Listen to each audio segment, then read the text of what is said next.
লিল্লাহে তাকবীর। মিজান ভাইয়ের আগমন, শুভেচ্ছা স্বাগতম।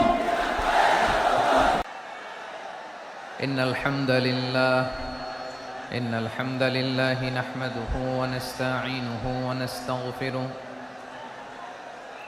ونؤمن به ونتوكل عليه ونعوذ بالله من شرور أنفسنا ومن سيئات أعمالنا من يهده الله فلا مضل له ومن يضلل فلا هادي له أي فلن تجد له وليا مرشدا ونشهد أن لا إله إلا الله وحده لا شريك له هو الذي لا ضد له ولا ند له لا مثل له ولا مثيل له لا وزير له ولا كفيل له لا شبه له ولا شبيه له لا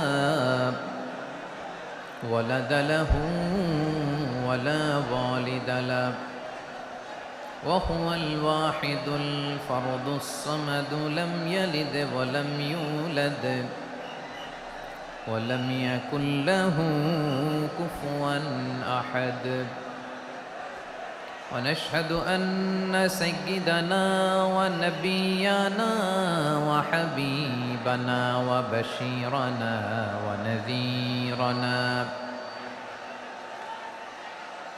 وطبيبنا وطبيب أرواحنا وحبيبنا وحبيب ربنا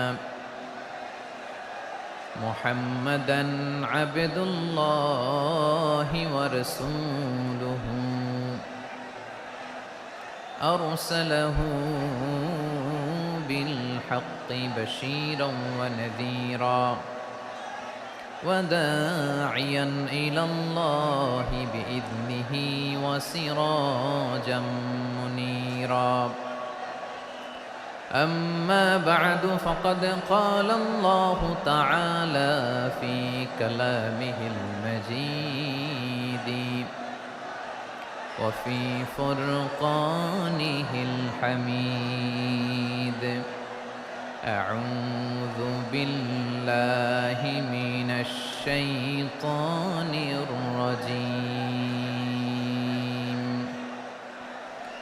بسم الله الرحمن الرحيم ولقد كرمنا بني آدم وحملناهم في البر والبحر ورزقناهم من الطيبات وفضلناهم على كثير ممن خلقنا تفضيلا إن الله وملائكته يصلون على النبي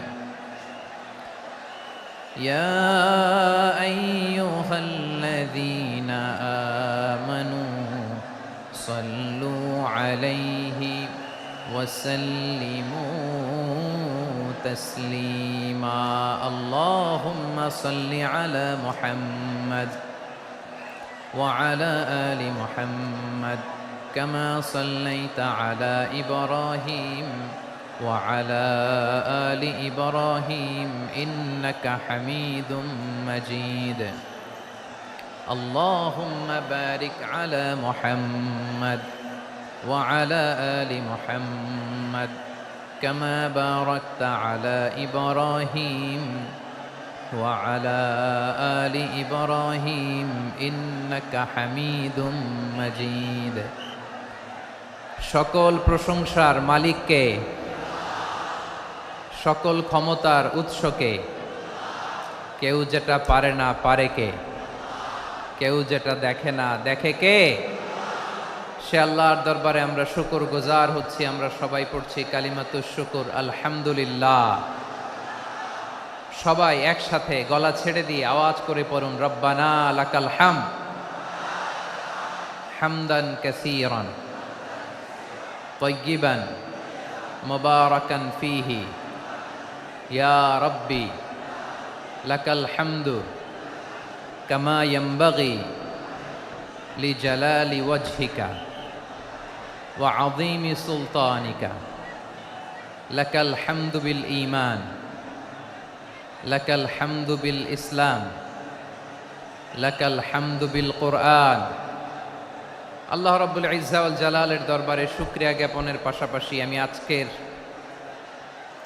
এই প্রোগ্রামের অর্গানাইজিং কমিটিকে অন্তরের অন্তঃস্থল থেকে ধন্যবাদ জানাতে চাই যে আদ-দ্বীন ফাউন্ডেশন অথরিটি তারা 3 দিন ব্যাপী যশোরের পুলের হাটে এরকম চমৎকার গোছানো ওয়েল অর্গানাইজড একটা তাফসীরুল কোরআনের প্রোগ্রামের আয়োজন করেছে। আমি আল্লাহর শুকরিয়া জ্ঞাপনের পাশাপাশি তাদেরকে আমার অন্তরের অন্তঃস্থল থেকে শুকরিয়া, ধন্যবাদ এবং মোবারকবাদ জানাতে চাই। আজকের প্রোগ্রামে উপস্থিত আছেন বৃহত্তর খুলনা বিভাগের ব্যবসায়ী ভাইয়েরা, কর্মজীবী ভাইয়েরা, ছাত্র ভাইয়েরা, পর্দার আড়ালে মহিলা প্যান্ডেলে আমার মায়েরা, বোনেরা। উপস্থিত আছেন কওমি মাদ্রাসার মুহতামিম বৃন্দ, আলিয়া মাদ্রাসার প্রিন্সিপাল হুজুর, শিক্ষকবৃন্দ, ছাত্রবৃন্দ, ইমাম সাহেব, খতিব সাহেব, মুয়াজ্জিন সাহেব, আইন শৃঙ্খলায় কর্মরত ভাইয়েরা, ভলান্টিয়ার্স, মিডিয়া কর্মী, সাংবাদিক বন্ধুরা, ইউটিউবার্স, আমি সবাইকে অন্তরের অন্তঃস্থল থেকে শুভেচ্ছা জানিয়ে শুরু করতে চাই। প্রিয় ভাইয়েরা, আমি জানি যশোরের মানুষ খুবই well civilized, they know manners, তারা ম্যানার জানে। অতিথির সাথে কেমন আচরণ করতে হয় যশোরের লোকেরা এটা জানে কি জানে না বলেন? মাশাআল্লাহ। স্টেজ থেকে ইনস্ট্রাকশন আসলে সেটা শুনতে হবে, না শুনলে আমিও বলতে পারবো না, আপনারাও উপকৃত হবেন না। কোটি কোটি টাকা ব্যয়, অনেক পরিশ্রম সাপেক্ষে, অনেক ওয়েল ডিজাইন করে ওনারা প্রোগ্রাম করেছেন। শেষ অধিবেশন যদি আপনারা ধাক্কা ধাক্কি বিশৃঙ্খলা করেন, বঞ্চিত হব, আমরা বঞ্চিত হব, আপনারা বঞ্চিত হবেন। মিডিয়া কর্মীদের মাধ্যমে দেশে বিদেশে কোটি কোটি দর্শক তারা বঞ্চিত হবে। আর যদি একটা নীরব, নিস্তব্ধ, নিঝুম পরিবেশ আমাকে উপহার দেন, আমি জনগুরুত্বপূর্ণ, যেটা রাষ্ট্রের জন্য গুরুত্বপূর্ণ, যেটা সামাজিকভাবে আমাদের জন্য গুরুত্বপূর্ণ, আমার ব্যক্তি জীবনের জন্য গুরুত্বপূর্ণ, গোটা মানবতার জন্য গুরুত্বপূর্ণ, এরকম কিছু বার্তা আজকের এই ঐতিহাসিক যশোরের প্রোগ্রামে আমি রাখতে চাই ইনশাআল্লাহ। কিন্তু সেজন্য সহযোগিতা করতে হবে। যে ডান দিকের ছেলেরা মাশাআল্লাহ বলার সাথে সাথে ঠান্ডা, কিন্তু এখানে এখনো ঠান্ডা হচ্ছে না। তোমরা ভলান্টিয়ারদের কথা শোনো, জায়গা না পেলে পেছনে যাও। ধাক্কাধাক্কি করো কেন ভাইয়েরা? এটা করো না। এই যে তোমাদেরকে দেখতে পাচ্ছি তো, একে অপরকে ধাক্কা ধাক্কি করে আমাকে দেখার চেষ্টা, পেছনে চলে যাও। Move move on, move, sit or move. আমি বারবার থামুন, চুপ করুন বলতে পারবো না। Sit or move on. 9টা প্যান্ডেল আছে, এখানে ধাক্কাধাক্কির কোনো মানি হয় না। তোমরা ধাক্কাধাক্কি করবা, এই জন্য প্যান্ডেল করা হয় নাই 9টা। বসো, কোনো কথা নাই, বসো বসো। কানগুলো খরগোশের কানের মতো খাড়া করো, কোনো আওয়াজ নাই, আওয়াজ নাই, কোনো আওয়াজ নাই। এই যে প্রিয় ভাইয়েরা, আল্লাহর ওয়াস্তে চুপ করুন। যশোরের ভাইয়েরা, আল্লাহর ওয়াস্তে চুপ করুন। আমি 10 থেকে 0 গুনবো, এরপরে যদি আওয়াজ হয় চলে যাব, আমি চলে যাব, কিন্তু কোনো আওয়াজ নাই। আমি কিছু জিজ্ঞেস করলে উত্তর দেওয়ার সময় গলা ফাটায় আওয়াজ করতে হবে, ঠিক কিনা? বাস, এর বাইরে আর আওয়াজ নাই। 10 থেকে 0 গুনবো, হয় বসো, নয় অন্য প্যান্ডেলে যাও, কোনো আওয়াজ হবে না। 10, 9, 8 7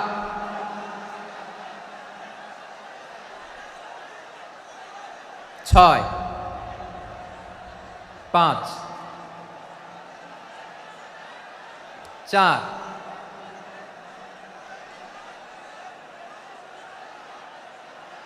3 2 1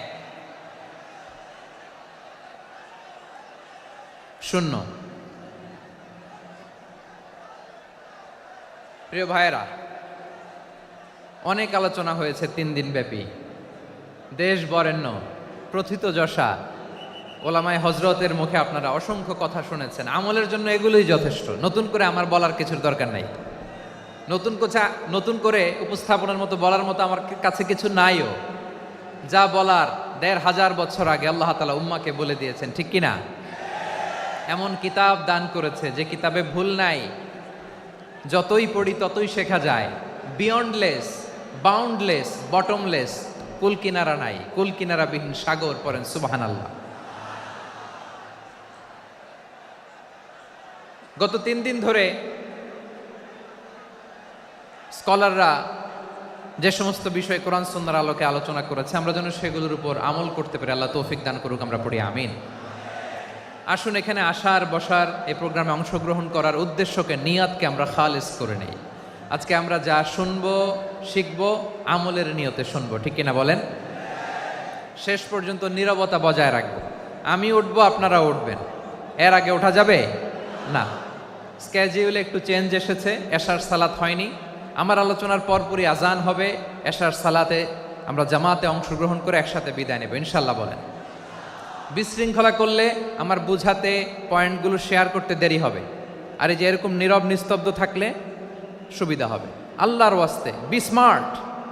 জায়গা না হলে চলে যাবেন, আওয়াজ করবেন না। ভলান্টিয়াররাও আওয়াজ নয়, ইশারা ইঙ্গিতে। প্রিয় ভাইয়েরা, যে টপিকটি নিয়ে আমি আপনাদের সামনে আজকে কথা বলতে চাই, টপিকটি অনেক গুরুত্বপূর্ণ।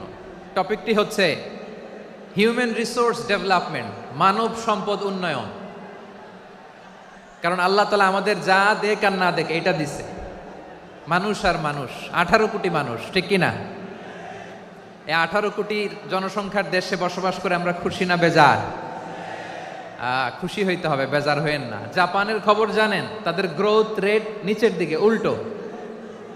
জনসংখ্যা নাই, বাচ্চা নিলে, সন্তান নিলে গভর্নমেন্ট তাদের টাকা দেয়। আমাদেরকে আল্লাহ তাআলা দয়া করে, মায়া করে এই সম্পদটা দিয়েছেন। এই মানব সম্পদকে যেন আমরা কাজে লাগাই ইনশাআল্লাহ। পড়েন সবাই। হিউম্যান রিসোর্স ডেভেলপমেন্ট অনেক জনগুরুত্বপূর্ণ বিষয়, খুব সেন্সিটিভ বিষয়। বুঝতে হবে যশোরের স্মার্ট ছেলেরা, এই যে আমি যাদেরকে দেখতে পাচ্ছি, all are the Gen Z of Jashore. যারা জেন জি, ওরা স্মার্ট, ওরা ইশারা ইঙ্গিতে কাজ করে। এই যে পুরো গদি উল্টায় দিছে, ঠিক কিনা? 24-এর ছাত্র নাগরিক অভ্যুত্থান আমাদের দেখিয়ে দিচ্ছে কিভাবে চোখের ইশারায় গদি উল্টে দিতে হয়। তো এই জেনজিদের নিয়ে বসেছে, ওরা তো স্মার্ট, ওরা ডিস্টার্ব করবে না। মেহরবানি করে আমার সাথে কানেক্ট করো, 1 to 1, brain to brain, eye to eye contact করো আমার সাথে। তাকাও, কষ্ট হলো আমার দিকে তাকাও, আওয়াজ করা যাবে না, আমার দিকে তাকাও। প্রিয় ভাইয়েরা, হিউম্যান রিসোর্স ডেভেলপমেন্টের ব্যাপারে কিছু কথা বলবো। এই যে আমাদের বিশাল জনসংখ্যা, এই জনসংখ্যাকে কি করে জনসম্পদে রূপান্তরিত করা যায় এ ব্যাপারে কথা বলবো। আমি সূরাতু বনী ইসরাইলের 70 নম্বর আয়াত তেলাওয়াত করেছি। এই আয়াতের আলোকে কিছু কথা আমি আপনাদের সামনে বলবো। আল্লাহ তাআলা ইরশাদ করছেন, ওয়ালাকাদ কাররামনা বনী আদম ওয়া হামালনাহুম ফিল বাররি ওয়াল বাহরি ওয়া রাযাকনাহুম মিনাত তাইয়্যিবাত ওয়া ফাদ্দালনাহুম আলা কাসীরিম মিম্মান খালাকনা তাফদীলা। পড়েন আল্লাহু আকবার। রব্বুল আলামিন বলেন, ওয়ালাকাদ কাররামনা বনী আদম, আমি বনী আদমকে সম্মানিত করেছি, বনী আদমকে মর্যাদা দিয়েছি। ওয়া হামালনাহুম ফিল বাররি ওয়াল বাহর, বনী আদমকে জলে স্থলে এবং সমুদ্রে চলাচলের বাহন দিয়েছি। ওয়া রাযাকনাহুম মিনাত তাইয়্যিবাত, তাদেরকে পবিত্র রিজিকের বন্দোবস্ত করেছি। ওয়া ফাদ্দালনাহুম আলা কাসীরিম মিম্মান খালাকনা তাফদীলা, আর আমি আল্লাহ যাদেরকে সৃষ্টি করেছি তাদের মধ্য থেকে বনি আদমকে আমি শ্রেষ্ঠ বানিয়েছি। আমরা শ্রেষ্ঠ, আমরা আশরাফুল মাখলুকাত। আমরা কি এই যে এমনি চিল্লাচিল্লি করে জিজ্ঞেস করলে বলে না, আমরা আশরাফুল মাখলুকাত। আমরা কি শ্রেষ্ঠ, সবার চেয়ে সেরা। আমাদের মতো করে আল্লাহ কাউকে বানায় নাই। দুই পায়ে ভর করে শির দ্বারা এরকম স্ট্যান্ড রেখে মাথা উঁচু করে দাঁড়াতে পারে এরকম কোন প্রাণী পৃথিবীতে আছে? এজন্য আল্লাহ বলেন ওয়ালাকাদ কাররামনা বানি আদম, আমি বনি আদমকে সম্মানিত করেছি, তাদেরকে আমি মর্যাদা দিয়েছি। তাদেরকে আমি যত মর্যাদা দিয়েছি আমার কোন সৃষ্টিকে এত মর্যাদা দেই নাই। পড়েন সুবহানাল্লাহ। I have dignified the status of the sons of Adam. আদমের সব সন্তানের মর্যাদা আমি বাড়িয়েছি। আল্লাহ এখানে বলেননি ওয়ালাকাদ কাররামনাল মুমিনিন, আমি মুমিনের মর্যাদা বাড়িয়েছি, বলেছেন? আল্লাহ এখানে বলেন নাই ওয়ালাকাদ কাররামনাল মুসলিমিন, আমি মুসলিমের মর্যাদা বাড়িয়েছি। আল্লাহ বলেছেন ওয়ালাকাদ কাররামনা বানি আদম, আমি বনি আদমের সম্মান বাড়িয়েছি। হোক সে মুমিন কিংবা কাফের, মুসলিম কিংবা মুশরিক, আস্তিক কিংবা নাস্তিক, আরব কিংবা অনারব, যেই হোক না কেন আদম সন্তান সবগুলার মর্যাদা বাড়ায় দিয়েছে কে? সবার মর্যাদা আল্লাহ বাড়িয়েছে। মানুষ হিসেবে মর্যাদা।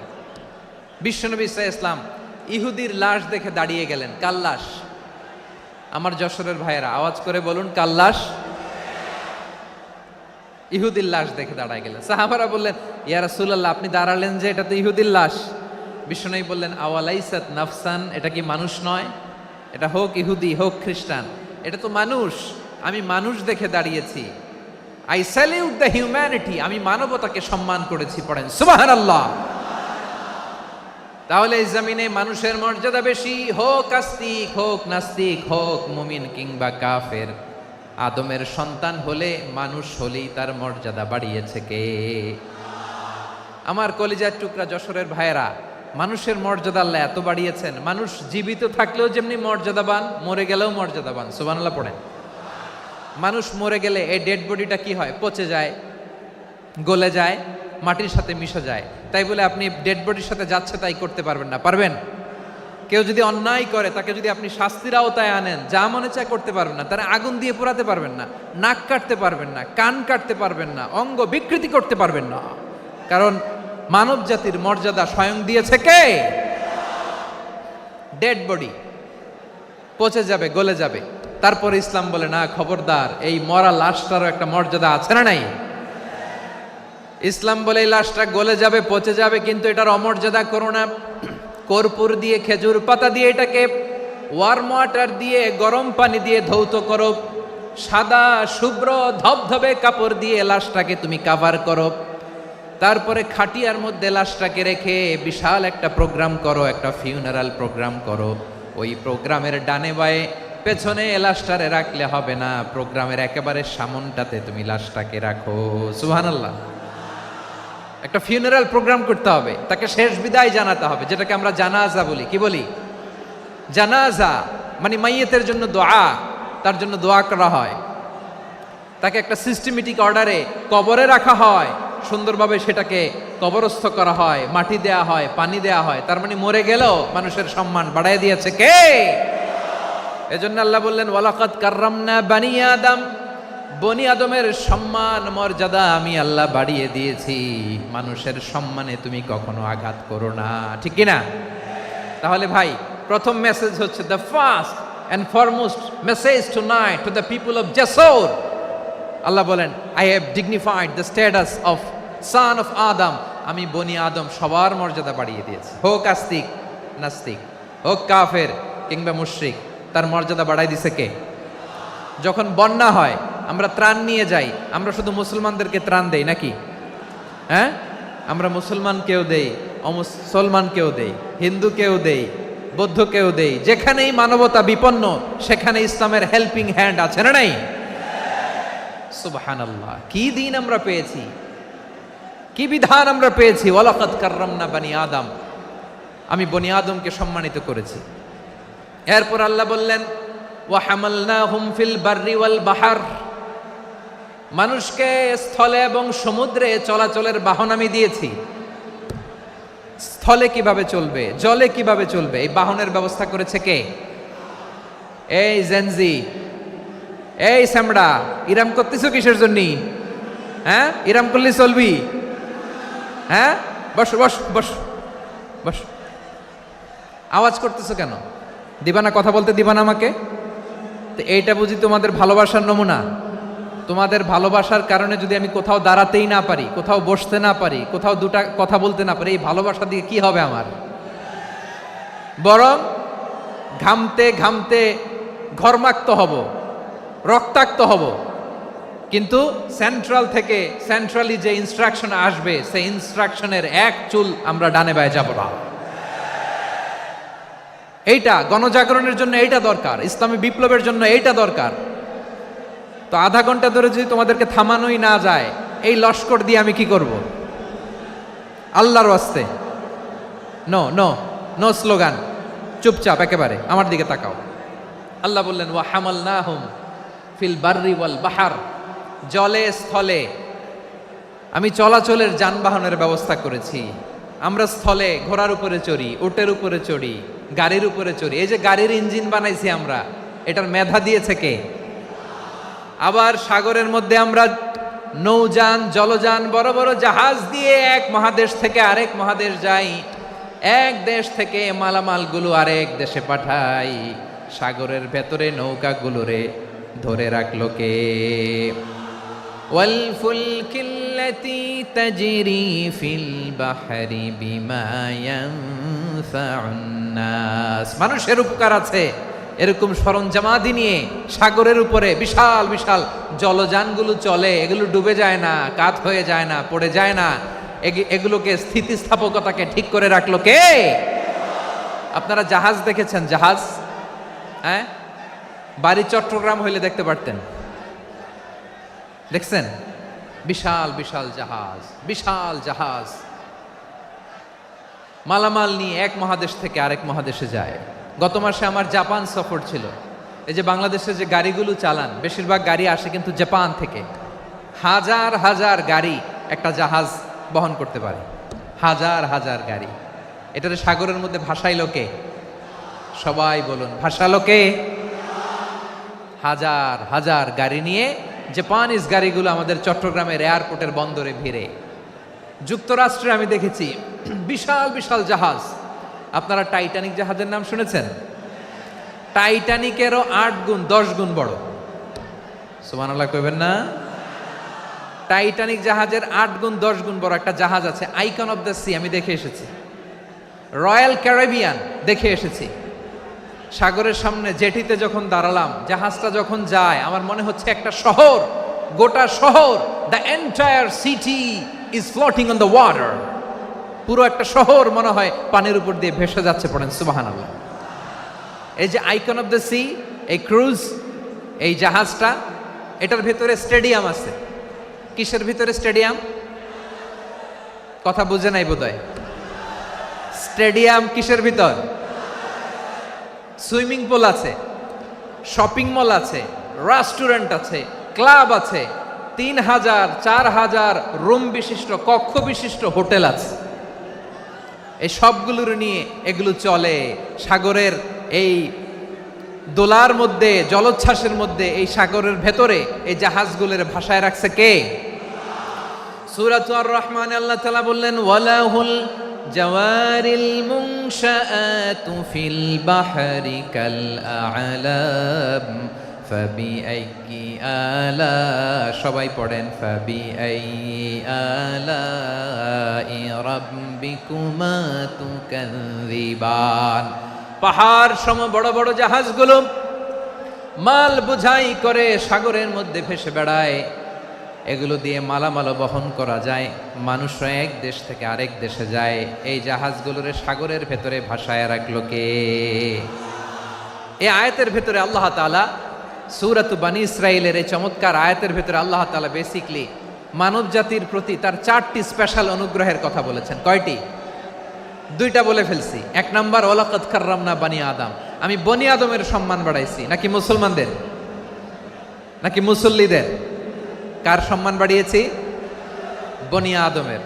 তাহলে human dignity, the first part of the verse talks about the human dignity. দুই নাম্বার অংশে আল্লাহ তাআলা বললেন ওয়া হামালনাহুম ফিল বাররি ওয়াল বাহর, স্থলে এবং সমুদ্রে আমি তাদের জন্য চলাচলের বাহন দিয়েছি। সুবহানাল্লাহ।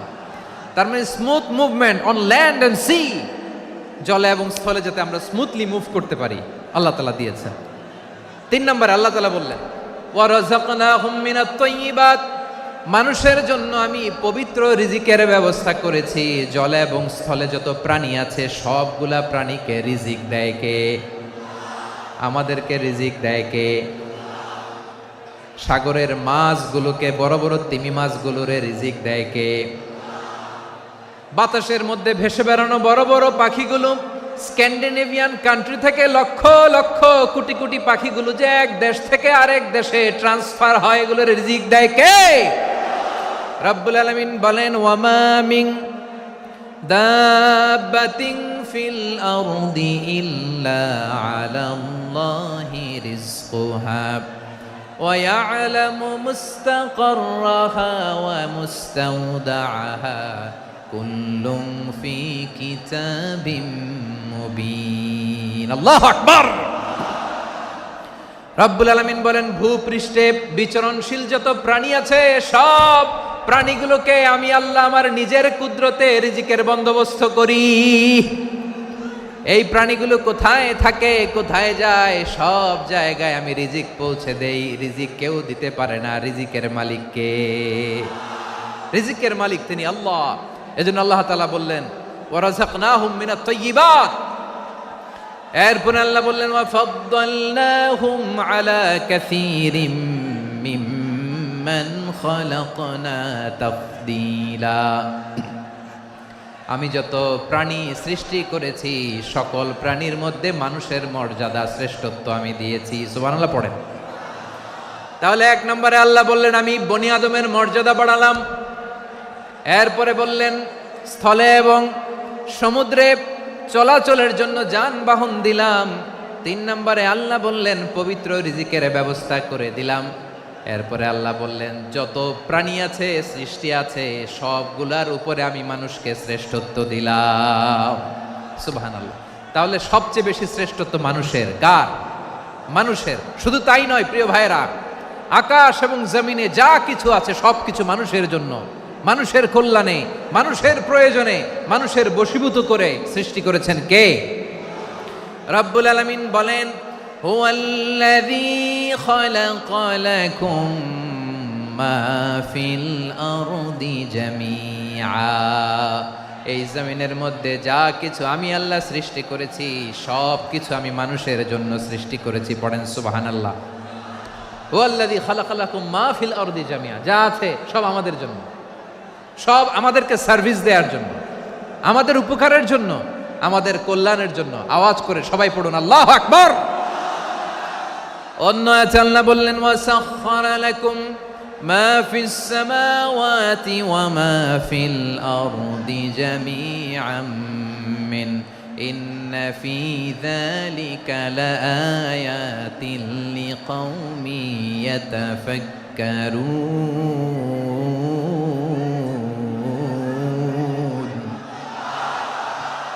প্রথমে আয়াতে আল্লাহ বললেন জমিনে যা আছে সব তোমাদের কল্যাণে আমি সৃষ্টি করলাম। এরপরে আল্লাহ বললেন আকাশেও যা আছে সব তোমাদের জন্য সৃষ্টি করলাম, তোমাদের অনুগত বানায় দিলাম। পড়েন সুবহানাল্লাহ। মানুষের কি ব্রেইন দেখেন, মানুষ জমিন ছেড়ে আকাশে চলে যায়। পাখি দেখে মানুষের শখ হলো পাখি যেহেতু উঠতে পারে আমরাও পারবো। অরবিল রাইট, উইলবার রাইট, দুই ভাই মিলে আঁকাঝোঁকা করতে করতে করতে করতে প্লেন বানায় ফেললো। কোন সুবহানাল্লাহ। এখন পাখিও ওরে, আমরাও ওরি। এরপরেই মানুষের কৌতূহল থামে না এখানে। মানুষ চলে গিয়েছে চাঁদে। কোথায় গেছে? এখন কিন্তু চাঁদে জমি বিক্রি হয় জানেন। পৃথিবী নিয়ে মারামারি শেষ। রাশিয়া আমেরিকা এখন ধরছে চাঁদ আর মঙ্গল গ্রহ।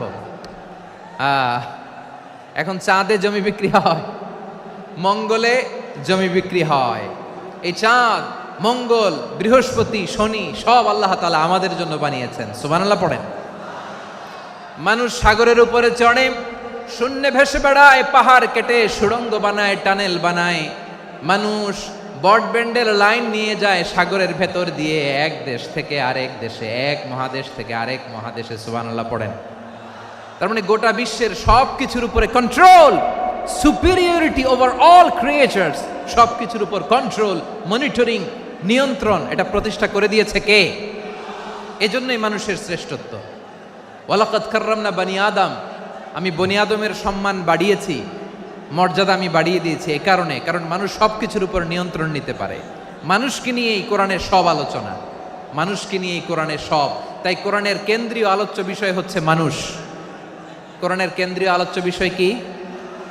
যশোরের ভাইয়েরা বুঝে থাকলে সবাই বলবেন, কোরআনের কেন্দ্রীয় আলোচ্য বিষয় কি? এই যে আমি মূল আলোচনায় যাচ্ছি এখন।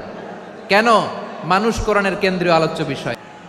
যশোর, আওয়াজ করে বলো, কোরআনের কেন্দ্রীয় আলোচ্য বিষয় কি? মানুষ। এই মানুষ কোরআনের কেন্দ্রীয় আলোচ্য বিষয়।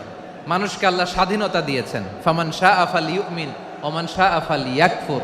চাইলে মুমিন হতে পারো, চাইলে কাফের হতে পারো, তোমার ইচ্ছা। তবে জেনে রাখো, মুমিন হলে পাবা জান্নাত, কাফির হলে পাবা জাহান্নাম। নাও দ্য ডিসিশন ইজ ইয়ার্স। সিদ্ধান্ত তোমার, জান্নাতে যাবা না জাহান্নামে যাবা।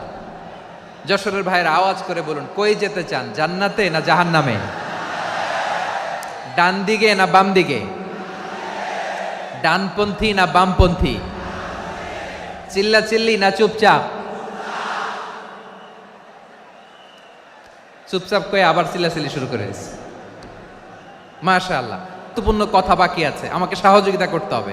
মাশাআল্লাহ, এই তো ঠান্ডা হয়েছে। হ্যাঁ, ঠিক আছে, ঠিক আছে, ঠিক আছে। মানুষকে আল্লাহ এত স্বাধীনতা দিয়েছেন, মানুষ চাইলে অনেক ভালো হইতে পারে। ভালোর রাস্তাও খোলা, খারাপ হওয়ার রাস্তাও খোলা। ভালো হইলে মানুষ অনেক ভালো, খারাপ হইলে অনেক খারাপ। ভালো হইলে সবচেয়ে ভালো, খারাপ হইলে সবচেয়ে খারাপ। এজন্য সিদ্ধান্ত আপনাকেই নিতে হবে। আল্লাহ তাআলা বলছেন, লাকাদ খালাকনাল ইনসানা ফি আহসানি তাকওয়িম সুম্মা রাদাদনাহু আসফালা সাফিলিন। আমি মানুষকে অনেক সুন্দর অবয়বে, সুন্দর আকৃতিতে সৃষ্টি করেছি। তার শুধু চেহারার ডিজাইনটাই সুন্দর নয়, তার ব্রেনটা বড্ড সুন্দর, তার মানসিকতা বড্ড সুন্দর, তার সৃজনশীলতা বড্ড সুন্দর। পড়েন সুবহানাল্লাহ। আমাদের চেহারা, অবয়ব, ডিজাইন যে সুন্দর তা না, আমাদের ব্রেনটা অনেক সফিস্টিকেটেড ব্রেন, অনেক সফিস্টিকেটেড। এই 1.5 কেজি ব্রেন ইউজ করে মানুষ গোটা বিশ্বে সভ্যতা বিনির্মাণ করেছে, ঠিক কিনা? এই ব্রেন আল্লাহ তাআলা আমাকে দিয়েছে। এটারে কাজে লাগালে, আপনার 6 সেন্স কাজে লাগালে আপনি অনন্য মানুষ হয়ে উঠবেন, মহামানবে রূপান্তরিত হবেন। মানুষ হতে পারে, চাইলেই মহামানব হতে পারে। আবার যদি মানুষ চায় খারাপও হতে পারে। আল্লাহ বললেন শুধু ভালোই না, ভালো হতে চাইলে অনেক ভালো তুমি হতে পারো, আবার খারাপ হতে চাইলে অনেক খারাপ তুমি হতে পারো। সুম্মা রাদাদনাহু আসফালা সাফিলিন। খারাপ হলে একেবারে খারাপ হতে পারো, নিকৃষ্ট হলে একেবারে নিকৃষ্ট হতে পারো, ভালো হলেও ভালো হতে পারো। কোন সুবহানাল্লাহ। এবার আওয়াজ করে বলুন, ভালো হতে চাই না খারাপ? শ্রেষ্ঠ না নিকৃষ্ট? মানুষ ভালো হলে মানুষ ফেরেশতার চেয়েও ভালো, মানুষ খারাপ হলে সে পশুর চেয়েও খারাপ। কথা ঠিক কিনা বলেন? ভালো হলে ফেরেশতার চেয়েও ভালো, খারাপ হলে পশুর চেয়েও নিকৃষ্ট। তার মানে শ্রেষ্ঠত্বে, মানুষ শ্রেষ্ঠত্বে ফেরেশতাকে হার মানায়, আর অধপতনে শ্রেষ্ঠত্বে ফেরেশতাকে ছাড়িয়ে যায়, আর অধপতনে পশুকেও হার মানায়। আই রিপিট, আমি আবারও বলছি, মানুষ শ্রেষ্ঠত্বে ফেরেশতাকে ছাড়িয়ে যায়, আর অধপতনে সে পশুকেও হার মানায়। আওয়াজ করে বলতে হবে ঠিক কিনা? এটার প্রমাণ কি? মানুষ শ্রেষ্ঠ হইলে যে ফেরেশতার চেয়েও সেরা, তার প্রমাণ কি? আল্লাহ তাআলা বলছেন, ওয়া ইয কুলনা লিল মালাইকাতি ইসজুদু লিআদাম ফাসাজাদু ইল্লা ইবলিস আবা ওয়াস্তাকবারা ওয়া কানা মিনাল কাফিরিন। আল্লাহ বলেন, স্মরণ করো সে সময়ের কথা যখন আমি ফেরেশতাদেরকে বললাম, ও ফেরেশতারা আদমকে সেজদা দাও। সব ফেরেশতারা সম্মান সূচক সেজদা আদমকে দিল। তারা আদমের জন্য সেজদায় লুটিয়ে পড়লো, একজন ছাড়া, তার নাম ইবলিস। আওয়াজ করে বলেন, তার নাম কি? সে অহংকার প্রদর্শন করলো, সে কাফের হয়ে গেল। বাকি সব ফেরেশতারা সেজদা দিল। সুবহানাল্লাহ। আবার আদম আলাইহিস সালামকে আল্লাহ জিজ্ঞেস করলেন, সব বলে দিল উত্তর, কিন্তু ফেরেশতাদেরকে একই প্রশ্ন জিজ্ঞেস করলেন, তারা উত্তর করতে পারে নাই। তার মানে এর মধ্য দিয়ে প্রমাণিত হয়, মানুষ ভালো হলে ফেরেশতার চেয়েও ভালো, ফেরেশতার চেয়েও মানুষের মর্যাদা বাড়িয়ে দিয়েছে কে? সব নূরের ফেরেশতা যখন মাটির আদমকে সেজদা দেয়, এটা প্রমাণ করে ফেরেশতার চেয়েও মানুষের মর্যাদা বাড়িয়ে দিয়েছে কে? তুমি মাটির আদমকে প্রথম সৃষ্টি করিয়া ঘোষণা করিয়া দিলে শ্রেষ্ঠ বলিয়া, তাই তো নূরের ফেরেশতা করে আদমকে সেজদা। ঠিক কিনা বলেন? তাই তো নূরের ফেরেশতা করে আদমকে সেজদা। সবার চেয়ে সম্মান দিলে মাটির আদমকে। আল্লাহু আল্লাহু তুমি জাল্লে জালালুহু, শেষ করা তো যায় না গে তোমার গুণগান। পড়েন না? পড়েন। আল্লাহু আল্লাহু তুমি জাল্লে জালালুহু, শেষ করা তো যায় না গে তোমার গুণগান। আল্লাহু আল্লাহু, আল্লাহু আকবার। আদমের মর্যাদা বেশি, মানুষের মর্যাদা বেশি, মানুষ শ্রেষ্ঠ তার প্রমাণ নূরের ফেরেশতা মাটির আদমকে সেজদা করে। আওয়াজ করে বলেন ঠিক কিনা? তাহলে মানুষ ভালো হলে ফেরেশতার চেয়ে ভালো। আবার মানুষ যদি খারাপ হয়, সে পশুর চেয়েও খারাপ। অধপতনে পশুত্বকে হার মানায়। তার প্রমাণ কি? তার প্রমাণ হচ্ছে, যশোরের ভাইরা দেখবেন পত্রিকায় নিউজ পেপারে মাঝে মাঝে এরকম দেখা যায়, এক মানুষ আরেক মানুষকে হত্যা করে 20 টুকরা করে বস্তার ভিতরে ভরেছে। আপনারা এই নিউজ পড়েন নাই না? দেখেন নাই? দেখছেন? মানুষ মানুষকে হত্যা করে কয় টুকরা? জোরে বলেন। এখানেই ক্ষান্ত হয় না, আবার কোথায় ভরছে? বস্তার ভেতরে। আচ্ছা, বুঝে থাকলে আওয়াজ করে বলেন, কোনদিন শুনছেন একটা হাতি আর একটা হাতিকে হত্যা করে 20 টুকরা করছে, এরপরে বস্তার ভিতরে ভরছে? হইছে? তাহলে দেখেন, মানুষ যদি খারাপ হয়, সে পশুকেও হার মানায়। চিল্লায় বলো ঠিক কিনা? এমনও দুশ্চরিত্র মানুষ আছে যার নজর থেকে 6 মাসের ছোট্ট মেয়ে থেকে শুরু করে 80 বছরের বৃদ্ধারাও নিরাপদ নয়। পশুকেও হার মানে।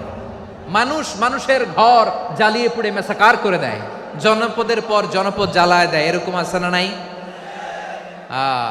বোমা মেরে শহরগুলো উড়িয়ে দেয়। এই যে ইসরায়েল গাজার মধ্যে যে অ্যাটাক করেছে, এরা মসজিদ মানে নাই, মসজিদে বম ফেলেছে।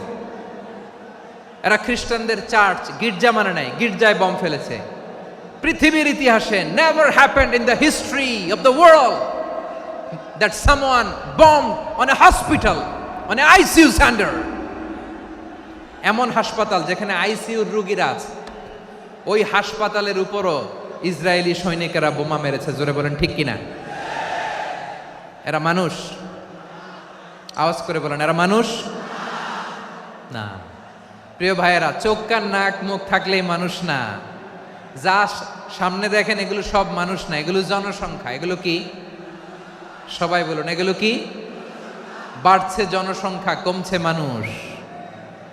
বাড়ছে জনসংখ্যা, কমছে। এই দুনিয়া এখন তো আর সেই দুনিয়া নাই, মানুষ নামের মানুষ আছে, দুনিয়া বোঝাই। সেই মানুষের ভিড়ে আমার আসল মানুষ নাই। ঠিক কিনা?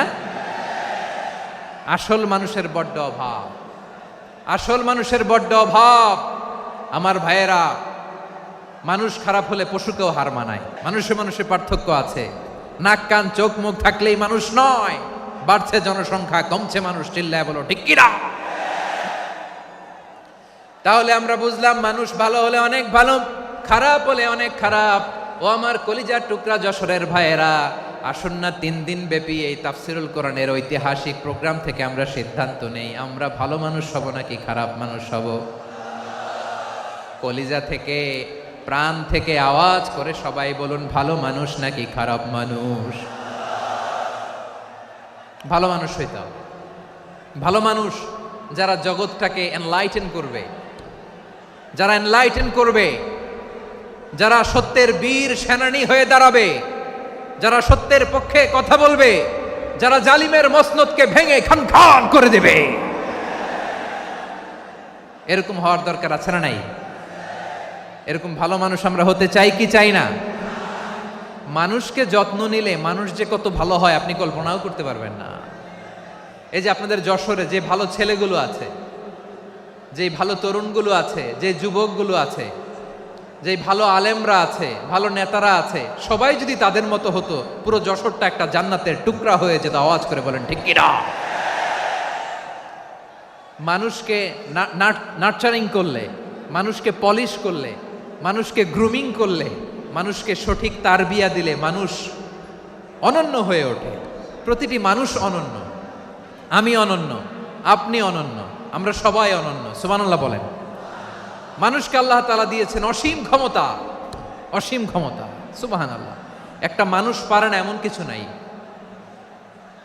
একটা মানুষ পারে না এমন কিছু নাই। বিশ্বাস করতে হবে, মানুষ যা কল্পনা করতে পারে ওইটা মানুষ করে দেখাতে পারে। যশোরের ভাইয়ের, আই রিপিট, আমি আবারও বলছি, এই চিল্লাচিল্লি করলে আমার এই গুরুত্বপূর্ণ কথা তোমরা মিস করবা, মিস করবা। কপাল পড়া হয়েও না, আওয়াজ করে কপাল পড়া হবে না। আমার দিকে তাকাও। মানুষ, মানুষ যা কল্পনা করতে পারে সেটা মানুষ করে দেখাতে পারে। তুমি তোমার কল্পনার রাজ্যকে সাজাও, তোমাকে হারাতে পারে এমন কোন শক্তি আল্লাহর জমিনে নাই। তোমার কি শক্তি, কি সম্ভাবনা তুমি জানোই না মিয়া। তুমি এদিকে তাকাও কেন? তোমার রাস্তা তো ওই দূরে। তুমি কোথায় যাবে, আল্লাহ তোমার টেনে কোথায় নিয়ে যাবে তুমি কিছুই জানো না। প্ল্যান বিগ, ড্রিম বিগ, কল্পনার শক্তিকে বড় করো।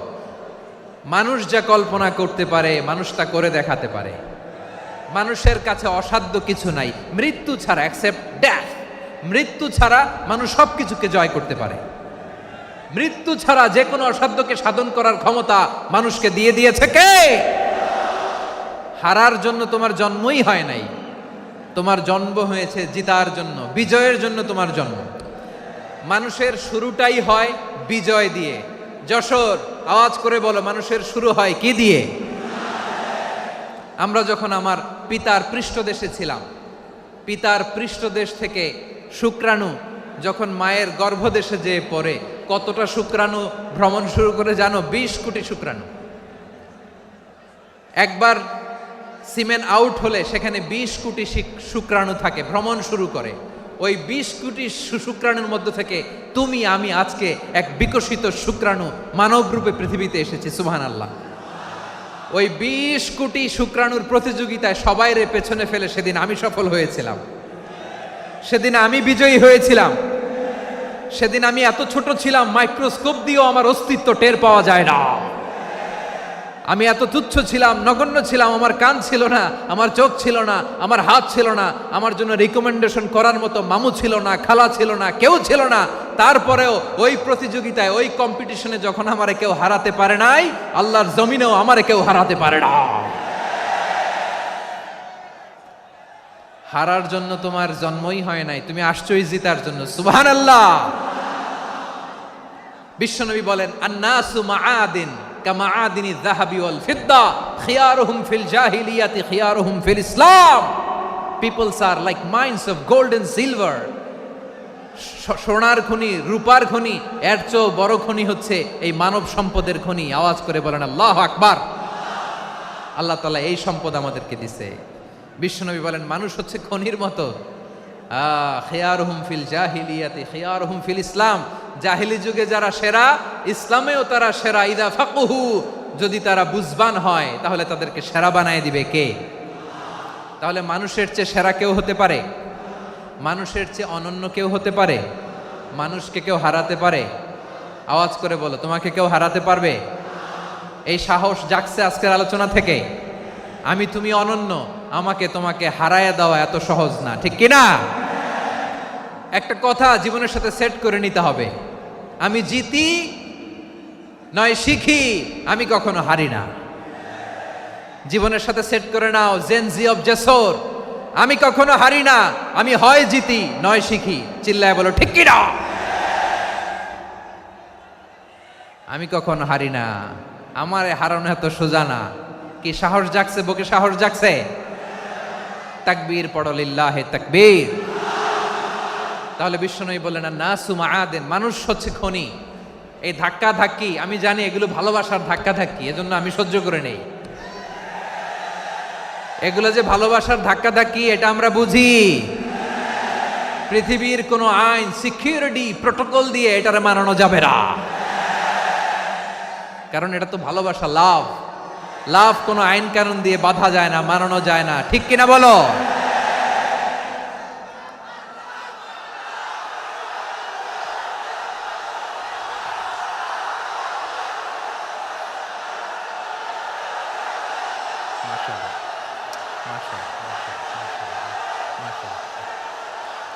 ঠিক আছে, বসুন বসুন বসুন। আল নাসু মাআদিন, মানুষ হচ্ছে খনি, এই খনির যত্ন নিতে হবে। আমার মা বাবা যারা এসেছেন, আপনার ছেলে মেয়ের যত্ন নেন। আপনার ছেলের মধ্যে যে কি পটেনশিয়াল আপনি জানেন না। আপনার এই ছোট্ট অবুজ ছেলেটাই আগামী দিনের শায়েখ আহমদুল্লাহ হবে। আপনার হেফজখানায় পড়া ওই ছোট্ট ছেলেটাই আগামী দিনের আল্লামা মামুনুল হক হবে। আপনার ওই ছেলেটা আমির হামজা হবে, আব্দুল হাই সাইফুল্লাহ হবে। এভাবে বড় বড় আলেম হবে, তারা যুগশ্রেষ্ঠ আলেম হবে। সেই একদিন এই বাংলাদেশের পার্লামেন্টে যে বক্তব্য দিয়ে যশোরের পক্ষে কথা বলবে। আপনি জানেন না, কাউকে ছোট করবেন না আপনি, ওর কনফিডেন্স আপনি কমাবেন না, আপনি কমাতে পারেন না। প্যান্ডেলে আমার যে মা বোনেরা আছেন, ছেলে মেয়েদেরকে কখনো ছোট করে কথা বলবেন না। ও যে কোথায় যাবে আপনি জানেন না, আপনি মা হয়ে তাকে সাহস দিবেন, তার কল্পনার জগৎটাকে সাজাতে তাকে উৎসাহিত করবেন, ঠিক কিনা বলেন? আর আমার প্যান্ডেলের আমার প্রিয় শ্রদ্ধাশীলা মায়েরা বোনেরা, আপনারা তো আরো দামি সম্পদ। বিশ্বনবী বলেন আর দুনিয়া কুল্লুহা মাতা। আল্লাহ আল্লাহ আল্লাহ, বিশ্বনবীর কথার ওজন দেখেন। আর দুনিয়া কুল্লুহা মাতা ওয়া খায়রু মাতা'আদ দুনিয়াল মারআতুস সালিহা। বিশ্বনবী বলেন দুনিয়ায় যা দেখো সব আল্লাহর দেওয়া অ্যাসেট, মানে সম্পদ। আর এত অ্যাসেটের ভিড়ে সবচাইতে শ্রেষ্ঠ সম্পদ হচ্ছে নেককার নারী। সুবহানাল্লাহ। ভাইয়েরা বোনের সাথে খারাপ আচরণ করো না, সন্তান মায়ের সাথে খারাপ আচরণ করো না। আমাদের মায়েরা আমাদের asset, they are our priceless asset. কারণ এই মায়েদের পেটে এসেছে আল্লাহর ওলিরা, এই মায়েদের পেটে এসেছে খান জাহান আলী, এই মায়ের পেটে এসেছে শাহজালাল ইয়ামানি, এই মায়ের পেটে এসেছে আল্লাহর সব নবীরা। নাকি নবীরা আকাশ থেকে ধপ করে জমিনে নেমে আসছে? মায়ের পেটে আসছে। এই মায়ের পেটগুলো খনি। আমার সম্মানিতা মায়েরা বোনেরা, নিজেকে ইসলাম দিয়ে সাজান, নিজেকে ইসলাম দিয়ে সাজান, নিজেকে পবিত্র রাখুন, নিজের আব্রু ইমান ইজ্জতের হেফাজত করুন, কোরআন পড়ুন, সুন্নাহ পড়ুন।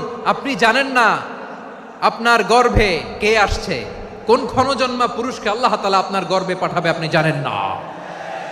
মায়েরা নিজেদেরকে পবিত্র রাখুন, ইসলাম চর্চা করুন, কোরআন চর্চা করুন, নৈতিকতা দিয়ে নিজেকে সাজান। যশোরের জেনজি, নিজেদেরকে প্রস্তুত রাখো আগামীর বাংলাদেশের জন্য।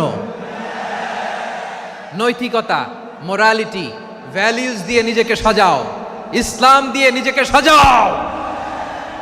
কারণ আগামীর বাংলাদেশ ইসলামের বাংলাদেশ। বাংলাদেশের আসল পরিচয় ইসলাম। বাংলাদেশের আসল পরিচয় কি? সবাই বলে না। বাংলাদেশের আসল পরিচয় কি? এই ইসলাম নিয়ে আমরা সংসদ ভবন সাজাবো, রাজি আছি না নাই? শেকড় ভুলে যাওয়া যাবে না। আমরা ধাপে ধাপে শারিয়া আইনের দিকে যাব ইনশাআল্লাহ, কিন্তু জঙ্গিবাদ দিয়ে নয়, কট্টরপন্থা দিয়ে নয়। আমরা ইন্টেলেকচুয়ালি গ্রাজুয়ালি ধাপে ধাপে শারিয়া আইনের দিকে মুভ করব ইনশাআল্লাহ। বলো লিল্লাহি তাকবীর। এদেশের আসল পরিচয় সবাই বলে না, আওয়াজ করে, এদেশের আসল পরিচয়। এদেশে আজান শুনে সূর্য ওঠে শহর গ্রামে, এদেশে আজান শুনে সূর্য ডুবে সন্ধ্যা নামে, এদেশে সকল কাজে সবাই বলে বিসমিল্লাহ, এদেশে ভালো কিছু দেখে শুনে হাসি মুখে সবাই বলে মাশা আল্লাহ। সুবহানাল্লাহ সুবহানাল্লাহ সুবহানাল্লাহ সুবহানাল্লাহ সুবহানাল্লাহ সুবহানাল্লাহ সুবহানাল্লাহ সুবহানাল্লাহ। ও নবীন তরুণ তোমার কিসের এত ভয়, জেনে রেখো বাংলাদেশের আসল পরিচয়। বাংলাদেশের আসল পরিচয় ইসলাম। আওয়াজ তুলে বলো, আসল পরিচয় কি? এদেশে পরস্পরে দেখা হলে দেয় সালাম, এদেশে আমজনতার হৃদয় জুড়ে পাক্কালাম, ঠিক কি না? এদেশে বিপদ এলে সর্বজনে সর্বক্ষণে দোয়া পড়ে ইন্না লিল্লাহ সুবহানাল্লাহ সুবহানাল্লাহ সুবহানাল্লাহ সুবহানাল্লাহ। এদেশে আজান শুনে সূর্য ওঠে শহর গ্রামে, এদেশে আজান শুনে সূর্য ডুবে সন্ধ্যা নামে, এদেশে সকল কাজে সবাই বলে বিসমিল্লাহ, এদেশে ভালো কিছু দেখে শুনে হাসি মুখে সবাই বলে মাশা আল্লাহ। সুবহানাল্লাহ, আওয়াজ করে সুবহানাল্লাহ সুবহানাল্লাহ সুবহানাল্লাহ সুবহানাল্লাহ। সবাই একসাথে সুবহানাল্লাহ সুবহানাল্লাহ সুবহানাল্লাহ সুবহানাল্লাহ। এদেশের আসল পরিচয় কি? আওয়াজ করে বলতে ভয় লাগে। এদেশের আসল পরিচয় কি? ইসলাম দিয়ে আমাদের সংসদ ভবন চলুক, আমরা চাই কি চাই না? বঙ্গভবনে লা ইলাহা ইল্লাল্লাহর পতাকা উড়ুক, আমরা চাই কি চাই না? প্রতিটি জেলা অফিসে, ডিসি অফিসে লা ইলাহার পতাকা ঝুলুক, আমরা চাই কি চাই না? কারা কারা চাই হাত তুলে আল্লাহরে দেখায়।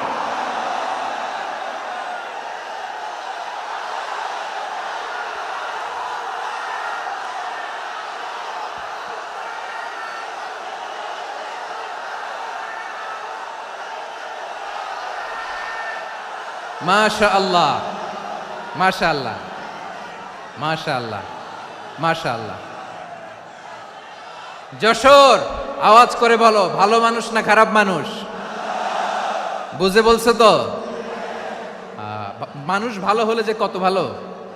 এই মানুষকে যত্ন নিলে, মানুষকে মানুষ বানালে যে সে কি হতে পারে শুনবা? হ্যাঁ, নাকি মোনাজাত দিয়ে দিব? শুনবা? তাহলে থামতে হবে। থামো, আমি যখন বলবো থামো থামো, তাকবীরের সময় দিলে তাকবীর, থামো থামো। মানুষকে যত্ন নিলে, এই এদিকে এদিকে, ড্রোন নামায় ফেল, হয়েছে, ড্রোনের ফুটেজ হয়ে গেছে, এবার ড্রোন নামায় ফেল, আমার দিকে তাকাও। মানুষকে, তোমরা এদিক সেদিক তাকালে তো গুরুত্বপূর্ণ পয়েন্ট মিস হয়ে যাবে। এদিকে এদিকে, হ্যাঁ মাসা, ঠিক আছে, এদিকে। মানুষকে যত্ন নিলে মানুষের মধ্যে যারা কি পটেনশিয়াল রেখেছে, আমি জাপানের দুইটা উদাহরণ দেই। জাপানের, এই এই এভাবে এভাবে হবে, হয় বসো নয় পেছনে, কথা নাই, কথা তো বলাই যাবে না, হারাম কথা বলা, আজকে একেবারে চুপ। আজকের জন্য হারাম করে দিছে আমি, এই কিছু সময়ের জন্য একেবারে নিষিদ্ধ। জাপানের দুইটা উদাহরণ দেই, খেয়াল করে একটু শুনেন, বুঝবেন। আল্লাহ, 2022 সালে জাপানের সাথে জার্মানির খেলা, ফিফা ওয়ার্ল্ড কাপ 2022, এক পক্ষে জাপান, আরেক পক্ষে কোন দেশ? কথা শোনে নাই। এক পক্ষে কোন দেশ? আরেক পক্ষে সবাই, এক পক্ষে আরেক পক্ষে। ওই খেলায় জিতেছিল জাপান, জিতেছিল 22 সালের এই ফিফা ওয়ার্ল্ড কাপে জাপান ফুটবল খেলায় জিতে, as a part of their celebration তারা খেলার পরে পুরো স্টেডিয়ামটারে ক্লিন করে, the fan base of Japan, lakh lakh মানুষ খেলা দেখতে যায়, তো এত ডাস্টবিনও তো নাই, তো যারা ডাস্টবিনে জায়গা পায় নাই তারা এই যে চকলেটের প্যাকেট, পানির বোতল, চিপসের প্যাকেট তারা এদিকে সেদিকে রেখে দিয়েছে। জাপানের ভক্তরা, জাপানের ফলোয়াররা as a part of their celebration তারা খেলার পরে পুরো স্টেডিয়ামের সব ময়লা আবর্জনা ক্লিন করে তারপরে বিদায় নিয়েছে। তাদেরকে কি ক্লিন করার দায়িত্ব দেয়া হয়েছিল? এই যশোর, জাপানের যে ছেলেরা খেলা দেখতে গেছিল ওদেরকে কি ক্লিন করার দায়িত্ব দিছিল?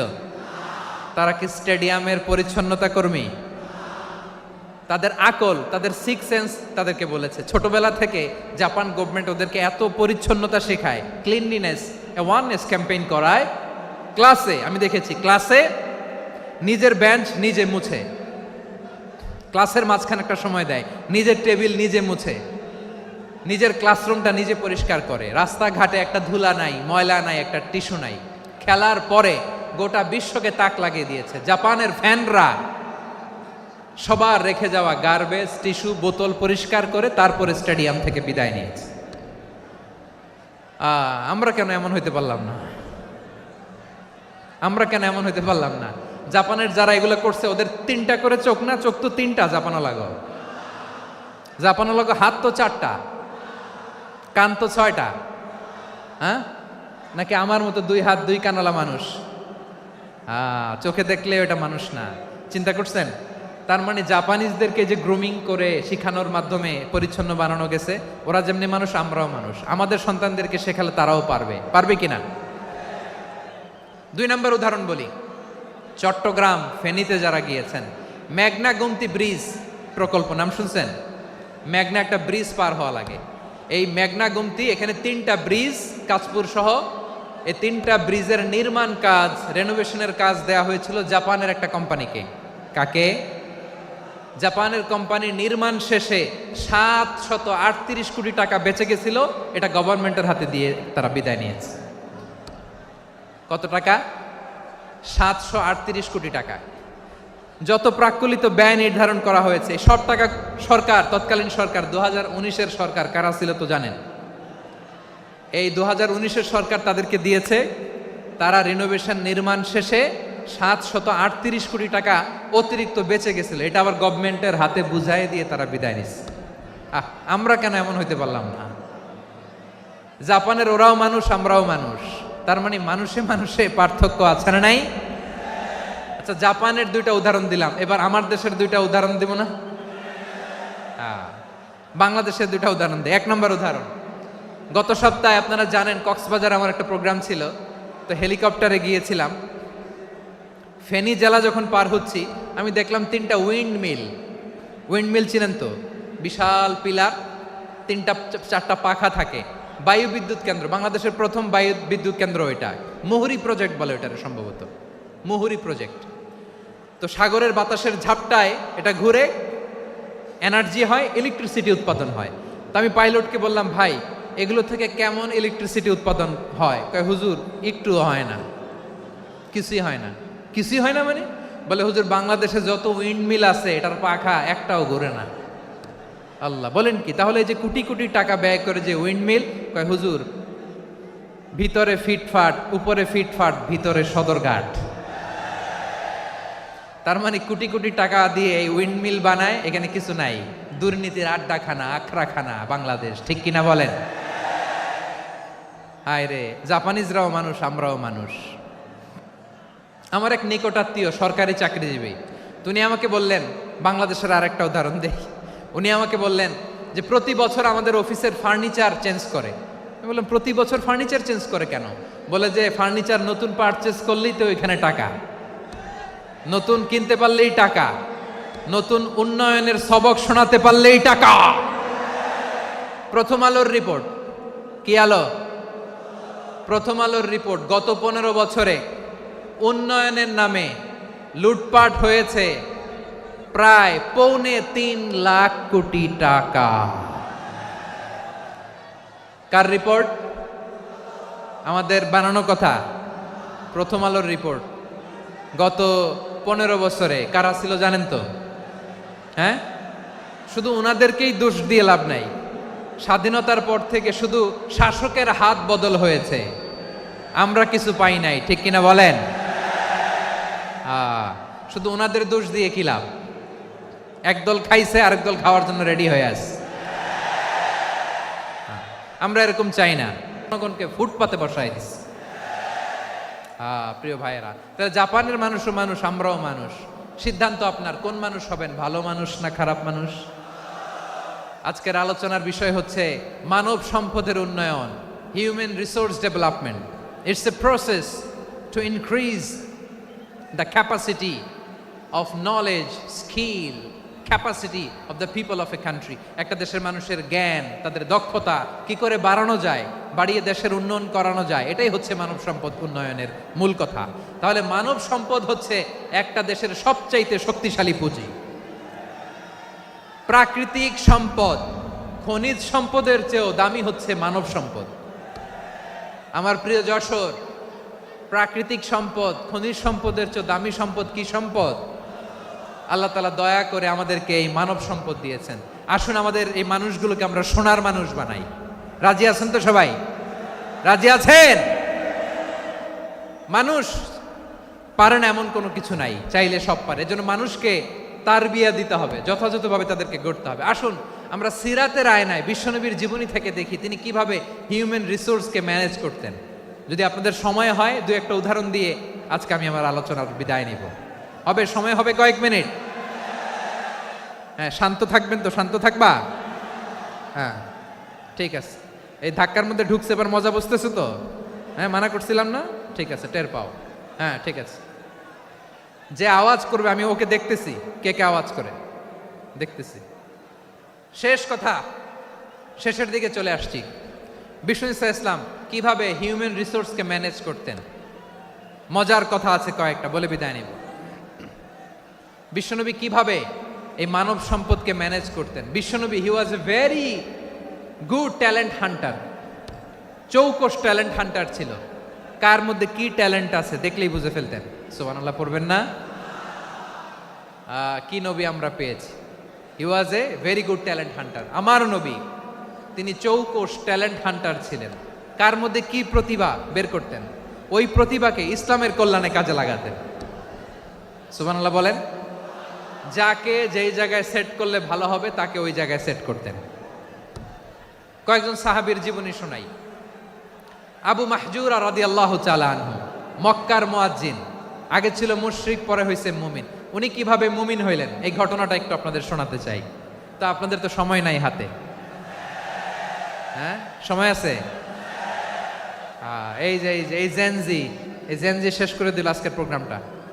1 ঘন্টা ধাক্কা ধাক্কি করে কেমনে দাঁড়ায় আছে আমি বুঝলাম না।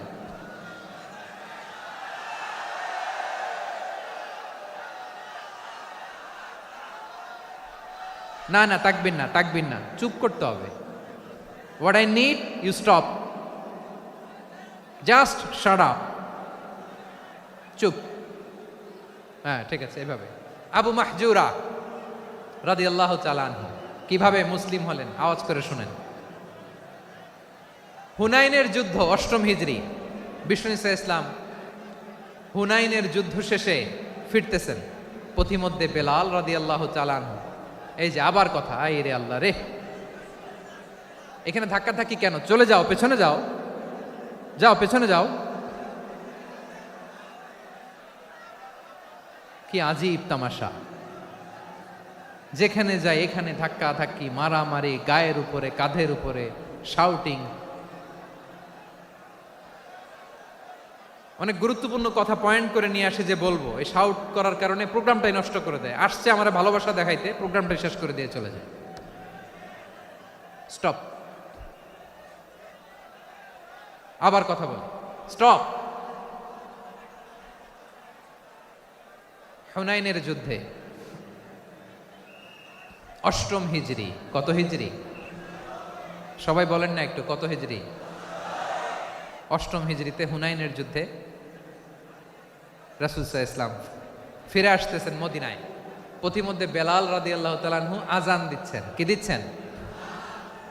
তো পাশে ছিল মুশরিকদের একটা পল্লী। কিছু মুশরিক তরুণ কিছু অমুসলিম কিশোর তারা আজানকে ব্যঙ্গ করতেছে, আমাদের বাংলায় মুখ ভেঙ্গানো বলে আর কি।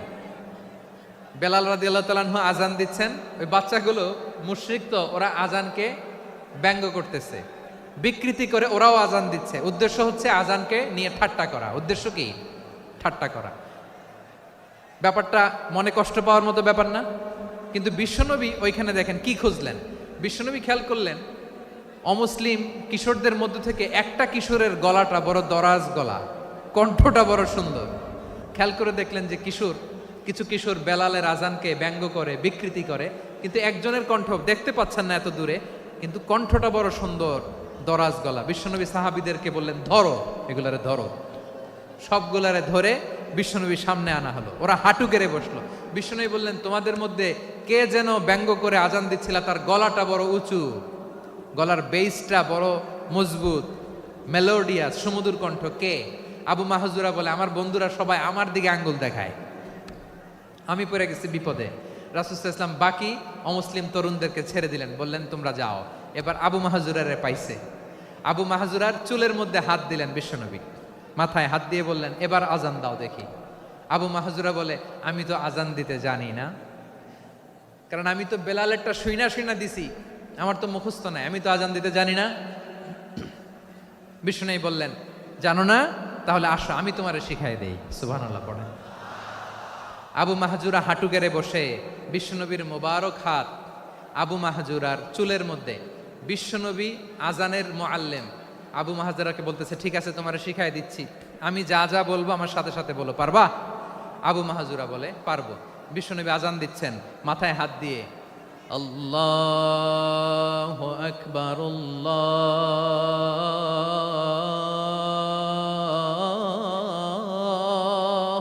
আকবার। আবু মাহজুরা এই বাক্যটা পড়লেন। বিশ্বনবী দ্বিতীয় বাক্য পড়তে আরম্ভ করলেন, আল্লাহু আকবার,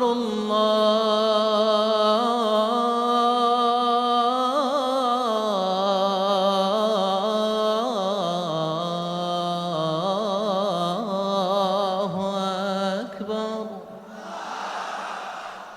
আবু মাহজুরা এই বাক্যটাও বললেন। বিশ্বনবী আবু মাহজুরার মাথার মধ্যে হাত দিয়ে তৃতীয় বাক্য পড়লেন,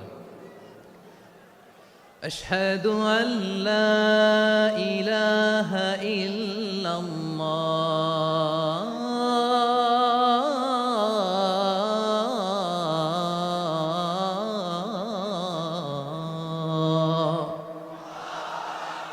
আবু মাহজুরা তৃতীয় বাক্য পড়লেন। বিশ্বনবী একটা বাক্য পরে আবু মাহজুরা পরে, বিশ্বনবী পরে আবু মাহজুরা পরে। আবু মাহজুরা কিন্তু অমুসলিম, মুশরিক।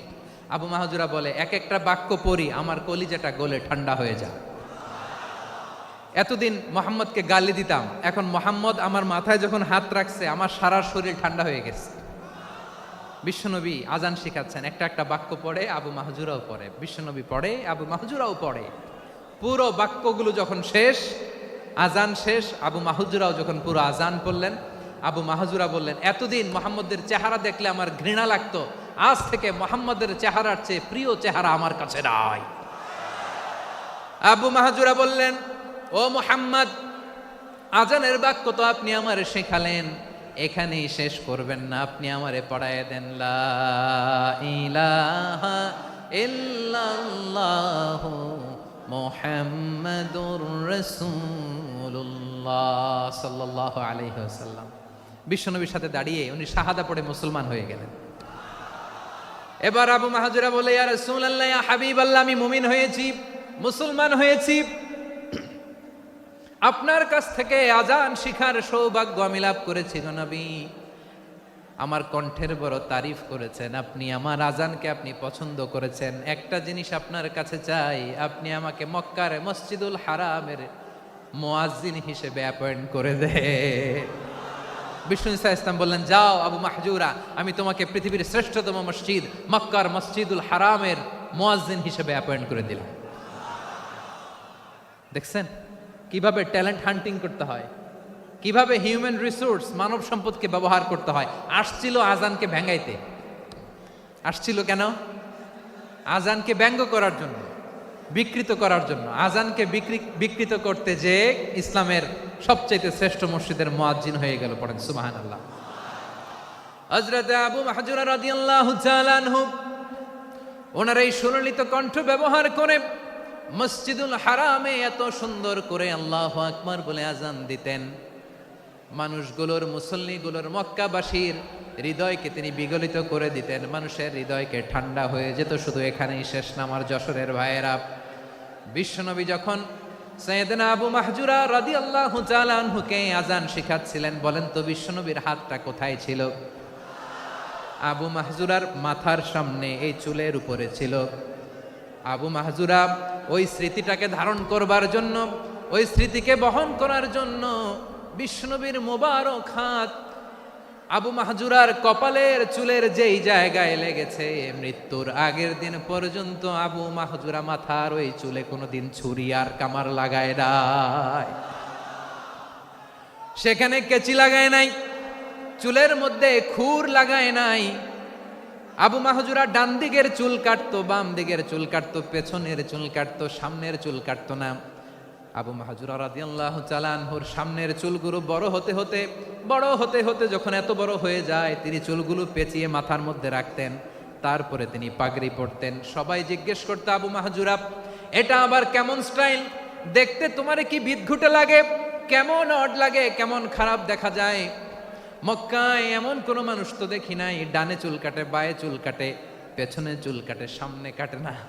ওরে আবু মাহজুরা কেমন দেখা যায় তোমারে, তুমি সামনের চুল কাটো না কেন?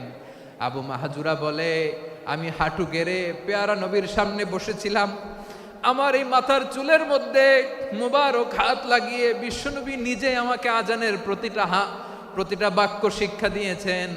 বিশ্বনবীর মোবারক হাত, পবিত্র হাত আমার মাথার চুলের যেই জায়গায় লেগেছে, আমি চাই ওই চুলগুলা নিয়ে আমি আমার কবরের ভিতরে যাব। সাইয়েদনা আবু মাহজুরা রাদিয়াল্লাহু তাআলা আনহু ইন্তেকালের আগের পর্যন্ত মাথার সামনের চুলগুলা কাটে নাই, মাথার সামনের চুল তিনি কাটেন নাই। সুবহানাল্লাহি বিহামদি। কেমন ভালোবাসতেন বিশ্বনবী সাহাবীদেরকে, সাহাবারা কেমন ভালোবাসতেন বিশ্বনবীকে। সামনের চুলগুলো বড় হতে হতে এত বড় ছিল, পেঁচিয়ে রেখে পাগড়ি পরতেন, কাটতেন না। নবীর হাত লেগেছিল। সুবহানাল্লাহ পড়েন। তাহলে হোয়াট ইজ দ্য লেসন?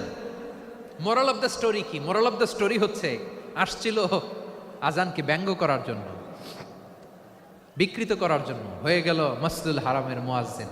দেখেন বিশ্বনবী একটা খারাপ সিচুয়েশনের মধ্যে থেকে কি ভালো জিনিস বের করে আনলেন। আমি যে শুরুতে বলেছি কিভাবে তিনি হিউম্যান রিসোর্সকে ডেভেলপ করেছেন, ম্যানেজ করেছেন। তিনি যে চৌকুশ ট্যালেন্ট হান্টার ছিল, দেখেন সবার মধ্যে থেকে এর বাছাই করে মুয়াজ্জিন বানাই দিয়েছেন। সুবহানাল্লাহ পড়েন। তার মানে এই না সবাইরে ধরে ধরে উনি মুয়াজ্জিন বানাইছেন, যার যেই ট্যালেন্ট আছে তাকে ওই কাজে অ্যাসাইন করেছেন, যার যেই প্রতিভা আছে তার প্রতিভাকে ইসলামের কাজে লাগিয়েছেন। সুবহানাল্লাহ পড়েন। যায়েদ বিন সাবিত রাদিয়াল্লাহু তাআলা আনহু নাম শুনেছেন? যশোর কথা বেরোয় না। যদি জিজ্ঞাসা সালমান খানের নাম শুনছেন, সবাই হাত তুলবে, জি হুজুর শুনছি, মানে সব দেখা শেষ। সালমান খান, আমির খান, অমুক খান, সব খান মুখস্থ, কিন্তু যায়েদ বিন সাবিতের নাম মুখস্থ নাই মুসলমানদের। যেই সাহাবী মাথার সামনের চুল কাটে নাই, মসজিদুল হারামের মুয়াজ্জিন বানাইছেন বিশ্বনবী, ওই সাহাবীর নাম কি? খায়া ফেলাইস, স্লোগানের সাথে খায়া ফেলাইস। আবু মাহজুরা। কি নাম? আবু মাহজুরা আল জুমাহি রাদিয়াল্লাহু তাআলা আনহু। এই নামটা আজকে নিয়ে যাইতে হবে যশোর। আবু মাহজুরা রাদিয়াল্লাহু তাআলা আনহু। 2 নম্বরে বলছিলাম যায়েদ বিন সাবিত রাদিয়াল্লাহু তাআলা আনহু। বিশ্বনবী দেখলেন মদিনার এই আনসারী সাহাবী হাইলি ট্যালেন্টেড, ইন্টেলেকচুয়াল, মেরিটোরিয়াস, জ্ঞানের প্রতি তার আকর্ষণ, মারাত্মক আকর্ষণ। বিশ্বনবী তাকে দায়িত্ব দিলেন, কোরআন যা নাজিল হয় তুমি লিখো, কাতিবুল ওয়াহি বানায় দিলেন। সুবহানাল্লাহ। যায়েদ বিন সাবিতরে আবার আজান শিখান নাই, কারণ তার মধ্যে বিশ্বনবী প্রতিভা দেখেছেন, একাডেমিক প্রতিভা। বিশ্বনবীর একাডেমিক প্রজেক্টগুলো তিনি হ্যান্ডেল করতেন। যায়েদ বিন সাবিত ছিল বিশ্বনবীর ব্যক্তিগত সচিব। কি ছিল? ব্যক্তিগত সচিব, বোঝেন নাই? বিশ্বনবীর ব্যক্তিগত সচিব এবং দোভাষী। ইহুদিরা কিছু লিখে দিলে এটার অর্থ বিশ্বনবীরে বুঝায় দিতেন, আবার ইহুদিদের কাছে কিছু লিখতে হলে তিনি লিখে দিতেন। বিশ্বনবী একদিন বললেন, ইন্নী ওয়াল্লাহি মা আমানু ইয়াহুদা আলা কিতাব। ইহুদিরা যে চিঠি পাঠায় অর্থ তো বুঝি না, আরেক ইহুদি আইনে অর্থ করা লাগে। আবার ইহুদিদের কাছে কিছু লিখে পাঠাইতে চাইলে আমরা তো লিখতে পারি না, ইহুদিরে দিয়ে লেখা লাগে। ওরা যে পয়রা শোনায় লিখে দেয়, আমি ওদের বিশ্বাস করি না। আমার নিজের একজন লোক দরকার। বিশ্বনবী এই যায়েদ বিন সাবেতকে চুজ করলেন ল্যাঙ্গুয়েজের জন্য। উনি বললেন, যায়েদ, তোমার সফট স্কিলকে ডেভেলপ করতে হবে, তুমি হিব্রু ল্যাঙ্গুয়েজ শিখে ফেলো। যায়েদ বিন সাবেত বলল, বিশ্বনবীর মোটিভেশন আর ইন্সপিরেশন পেয়ে আমি 15 দিনে ইহুদিদের এই হিব্রু ল্যাঙ্গুয়েজ শিখে ফেললাম। শুধু শিখে ফেললাম না, হাত্তা হাদিকতু, even I became master in the language. এই ভাষা আমি পারদর্শী হয়ে গেলাম। এরপরে ইহুদিরা চিঠি লিখে পাঠালে আর কোনো ইহুদি ডাকা লাগতো না, আমি নবীর এটার অর্থ শুনে পরে বুঝায় দিতাম। আবার ইহুদিদের কাছে চিঠি লেখা লাগলে আমি যায়েদ বিন সাবেত চিঠি লিখে দিতাম। সুবহানাল্লাহ। দেখেন, এত সাহাবীর মধ্য থেকে বিশ্বনবীর একাডেমিক প্রজেক্ট, ব্যক্তিগত সচিব, দোভাষী হিসেবে তিনি যায়েদ বিন সাবেতের মতো তরুণকে নির্বাচিত করেছেন। কেমন ট্যালেন্ট হান্টার ছিল আমার নবী! সুবহানাল্লাহ পড়বেন না? বিশ্বনবীর ইন্তেকালের পরে সাইয়েদনা আবু বকর রাদিয়াল্লাহু তাআলা আনহু যখন খলিফা হয়ে আসলেন, কোরআনকে সংকলনের দায়িত্ব দেয়া লাগবে, কোন সাহাবীকে দিবেন? সব সাহাবারা মিলে পরামর্শ করলেন। সাইয়েদনা আবু বকর, উমর সবাই মিলে এই বিশাল কোরআন সংকলনের গুরু দায়িত্ব বিশ্বনবীর ব্যক্তিগত সচিব, বিশ্বনবীর দোভাষী, বিশ্বনবীর সিলেক্ট করাই লোক যায়েদ ইবনে সাবেত রাদিয়াল্লাহু তাআলা আনহুকে দিয়েছে। কোরআনের কপি তো আজকে এখানে রাখে নাই। এই যে আজকের যে কোরআন পড়েন, এটা আগে এরকম ছিল না।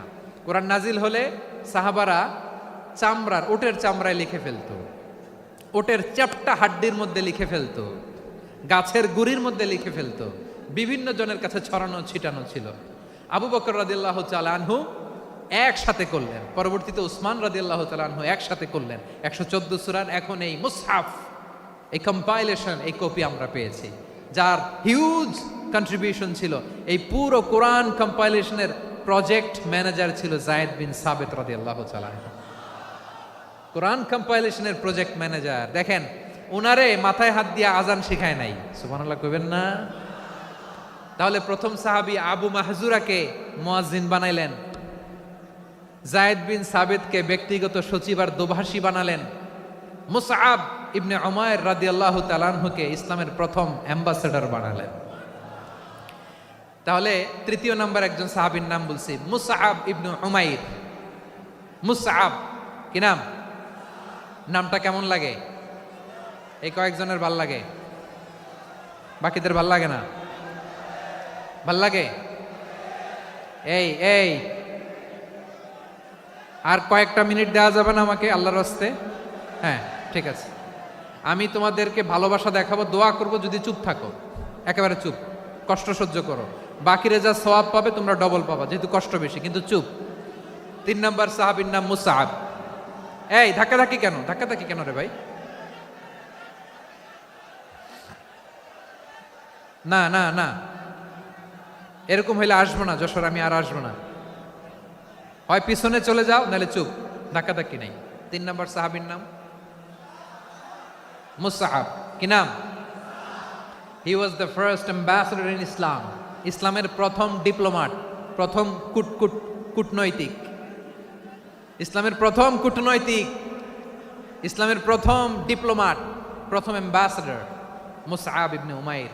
মক্কার তরুণ যুবক, উনি পারফিউম লাগাইলে মানুষ দেখলেই বুঝতো এটা মুসআব লাগাইছে।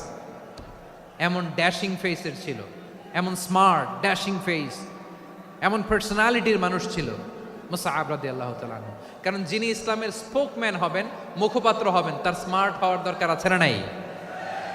আকাবার প্রথম শপথ যখন হলো, তাদের সাথে বিষ্ণু ঈসা ইসলাম মদিনাতে একজন মুখপাত্র পাঠালেন, ডিপ্লোমাটকে পাঠালেন, অ্যাম্বাসেডর অফ ইসলাম। তিনি হচ্ছেন মুসআব ইবনে উমাইর। পড়েন সুবহানাল্লাহ।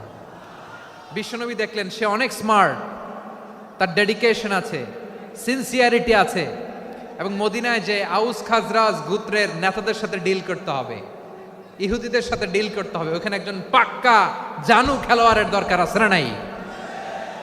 মুসআব ইবনে উমাইর রাদিয়াল্লাহু তাআলা আনহু, ওনাকে বিষ্ণু ইসা ইসলাম চুজ করলেন।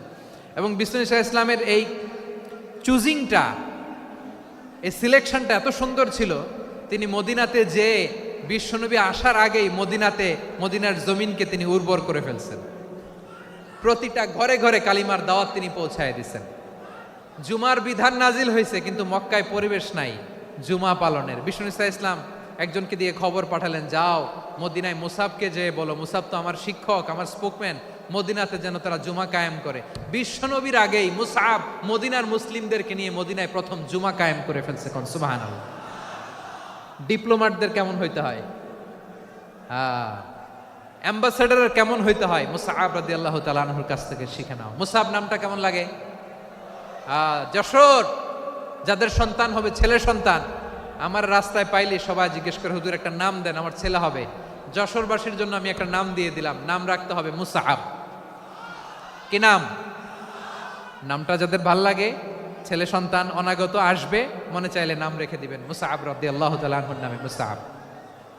তাহলে মুসআব রাদিয়াল্লাহু তাআলা আনহুকে বিশ্বনবী ল্যাঙ্গুয়েজ শিখান নাই, সফট স্কিল শিখান নাই। যায়েদ রাদিয়াল্লাহু তিনি হিব্রু ল্যাঙ্গুয়েজ শিখেছেন, সুরিয়ানি শিখেছেন, কিন্তু মুসআবকে তিনি বানিয়েছেন the spokesman of Islam, the first diplomat, the ambassador of Islam. সুবহানাল্লাহ পড়বেন না? আব্দুল্লাহ ইবনে আব্বাস রাদিয়াল্লাহু তাআলা আনহু বিশ্বনবীর কাজিন, চাচাতো ভাই।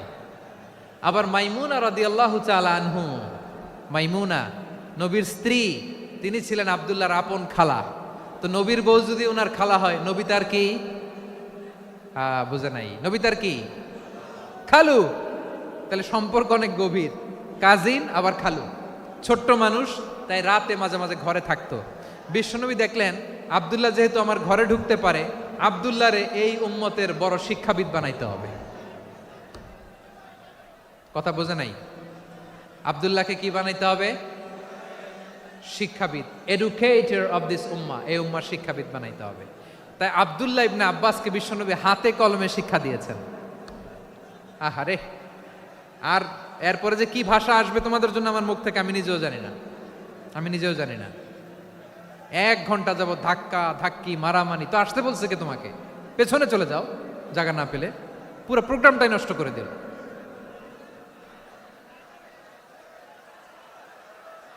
জি, আমার দিকে তাকান, আমি শেষ করে দিচ্ছি। হবে না, ইন্টেলেকচুয়াল আলোচনা এখানে হবে না, আমি বুঝতে পারছি, আমি শেষ করে দিচ্ছি। আব্দুল্লাহ ইবনে আব্বাস রাদিয়াল্লাহু তাআলা আনহু, মনোযোগ দিয়ে কয়েকটা মিনিট শুনুন, আমি এখনই শেষ করে দিচ্ছি। এরপর আওয়াজ করবে, এই যে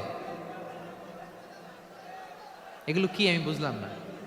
আমি বললাম না সব করা যাবে, বসে যাও, শুয়ে যাও, চলে যাও, আওয়াজ করা যাবে না। অন্যকে বসো এটাও বলার দরকার নেই, জাস্ট এদিকে তাকাও। আল্লাহ।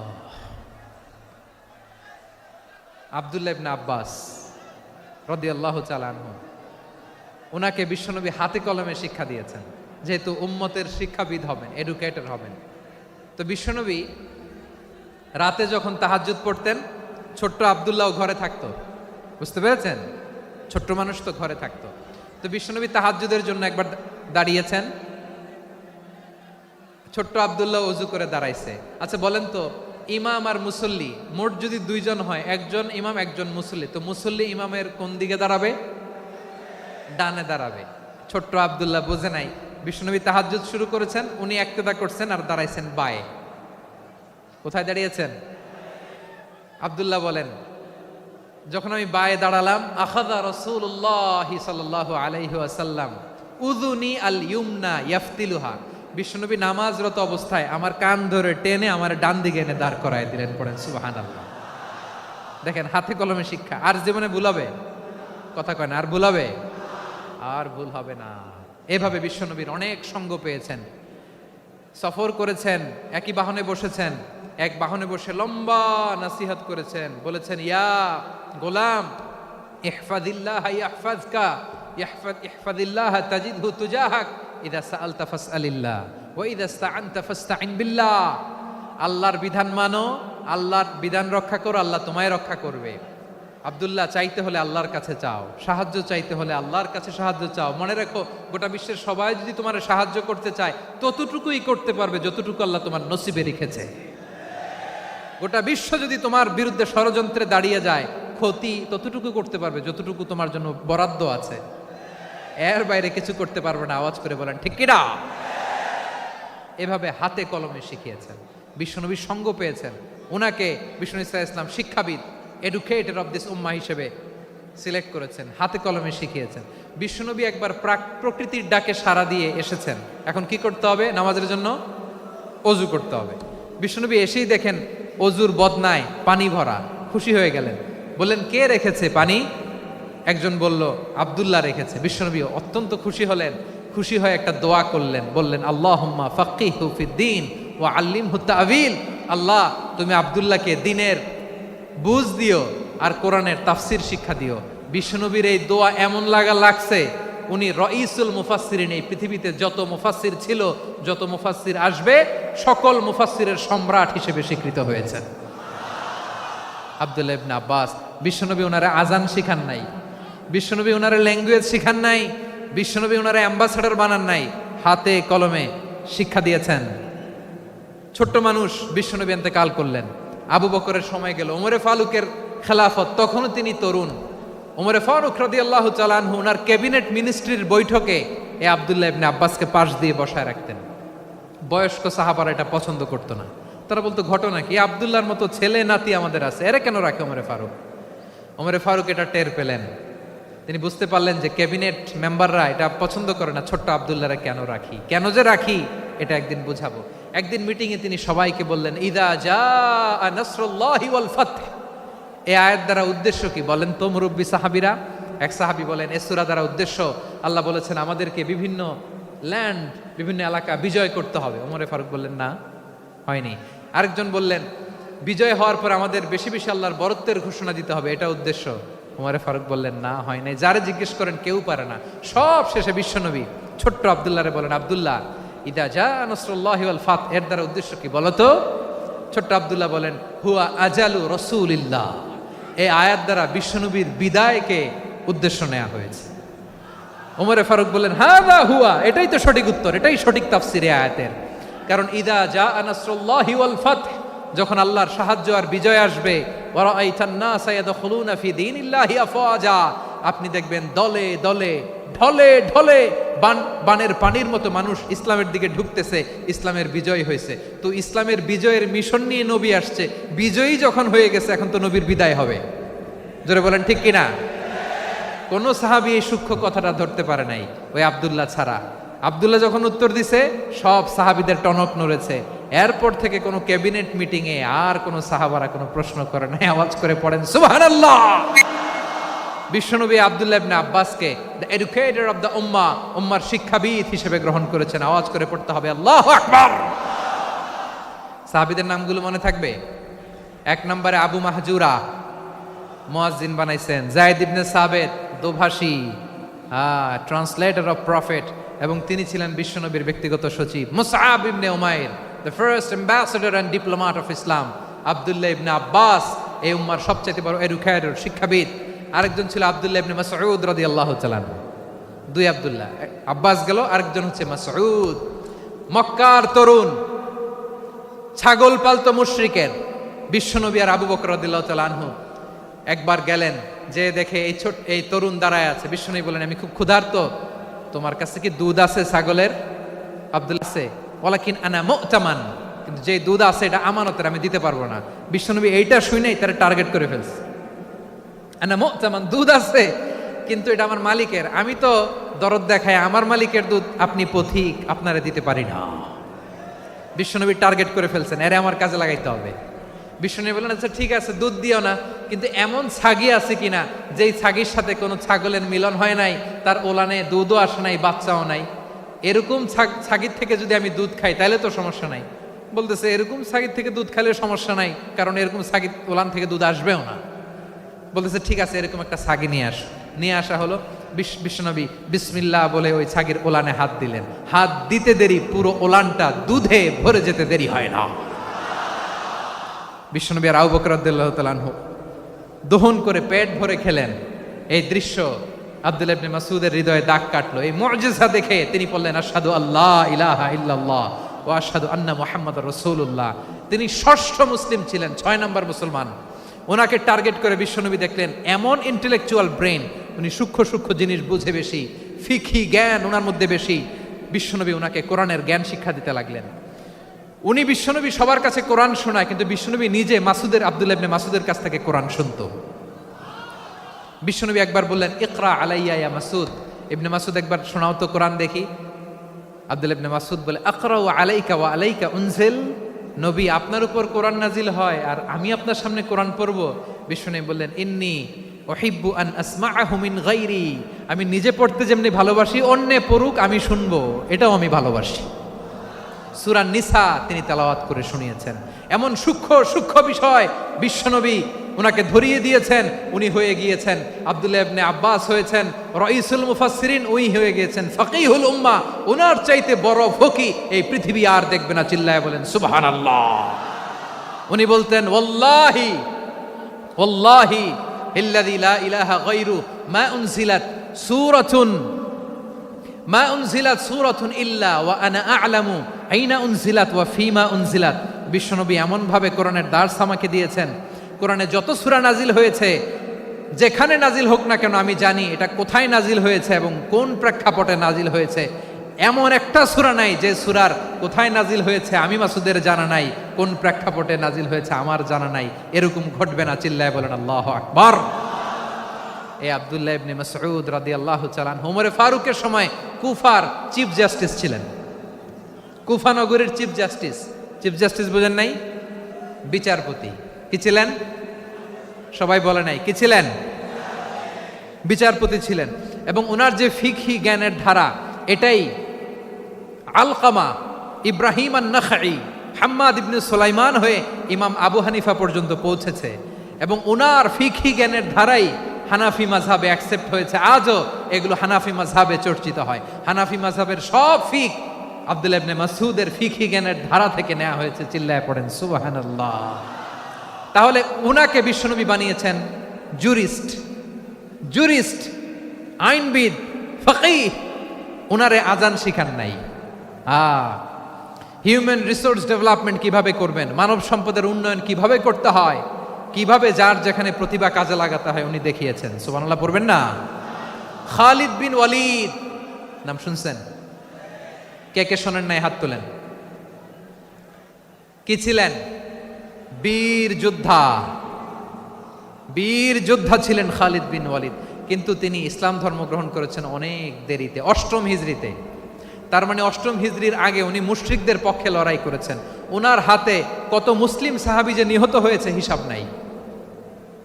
বিশ্বনবী টার্গেট করে রাখছে, তুমি আমাদের মুসলিমদের এত ক্ষতি করলা, তুমি যখন মুসলমান হবা তোমারে দিয়ে আমি এমন কাম করামু যে এটা আর কেউ করতে পারবে না।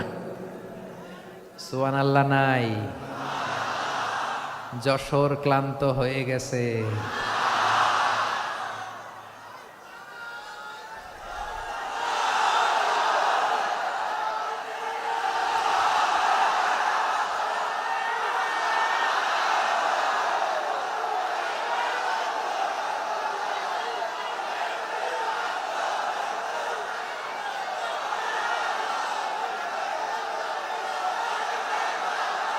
মাশাআল্লাহ। বসুন বসুন বসুন।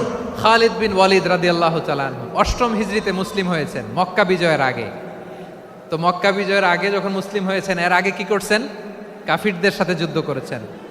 উনি উহুদের যুদ্ধে মুসলমানদের যে পরাজয় ভাব, কঠিন পরিস্থিতির মুখোমুখি উনার কারণে পেছন থেকে এমন আতর্কিত আক্রমণ করেছেন, মুসলমানদেরকে কচুকাটা করেছেন। 8ম হিজরিতে আল্লাহ তাআলা হেদায়েতের নূর দিয়ে ওনার হৃদয়টাকে উজালা করে দিলেন। লা ইলাহা এটা এমন বাণী যার হৃদয়ে একবার টাচ খাবে, এইটা থেকে সে আর পালিয়ে বেড়াতে পারে। ঝিনুকের ভেতর লুকিয়ে থাকে যেমন মতি, ঝিনুকের ভেতর লুকিয়ে থাকে যেমন মতি, কলমা শাহাদাতে আছে আল্লাহর জ্যোতি, কলমা শাহাদাতে আছে আল্লাহর জ্যোতি। ঠিক কিনা বলেন? মক্কা বিজয়ের আগে মুসলিম হলেন, হওয়ার পরেই বিশ্বনবীর টার্গেট ফুলফিল হলো। ওই যে টার্গেট করে রেখেছেন আর দোয়া করেছেন, খালিদ বিন ওয়ালিদ যদি মুসলিম হয় তাকে আমি মিলিটারি চিফ বানাবো। ওনাকে আজান শিখান নাই, ওনারে কান ধইরা নামাজের এই মাথা থেকে ওই মাথা আনান নাই, ফিকহি কোরআনের সূক্ষ্ম তাফসীর ওনারে শিখান নাই, অ্যাম্বাসেডর বানান নাই।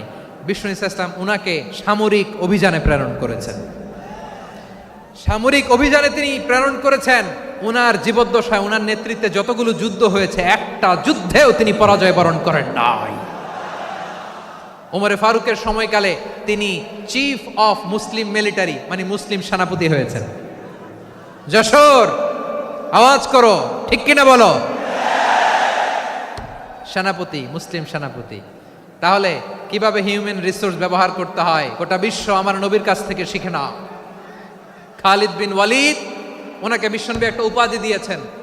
উপাধিটা হচ্ছে সাইফুল্লাহিল মাসলুল, আল্লাহর নাঙ্গা তরবারি, আল্লাহর খোলা তরবারি, দ্য ওপেন সোর্ড অফ আল্লাহ। খালিদ বিন ওয়ালিদ মুসলিম সেনাপতি। হাসান বিন সাবেত নাম শুনছেন? দেখি উনি কি ছিল বলেন। রাসূলের সভা কবি, কালচারাল হিজিমনিকে ডিফিট করার জন্য। উনি ভালো অস্ত্র চালানো জানতেন না, ওই কাজে উনি যেতেন না। ওনার ছিল কাব্য প্রতিভা। কাব্য প্রতিভা, কাফিররা কবিতা দিয়ে নবীকে গালি দিত। বিশ্বনবী বলতেন, ইয়া হাসান আজিব আন রাসূলিল্লাহ, তুমি নবীর হয়ে কাফেরদের এই কথাগুলোর জবাব দাও। বিশ্বনবীর একটা মিম্বার ছিল। বিশ্বনবীর মিম্বারের পাশাপাশি মসজিদে নববীতে এই হাসান বিন সাবেতের জন্য বিশ্বনবী একটা স্পেশাল মিম্বার বানিয়ে দিয়েছেন। এখান থেকে তুমি জবাব দাও।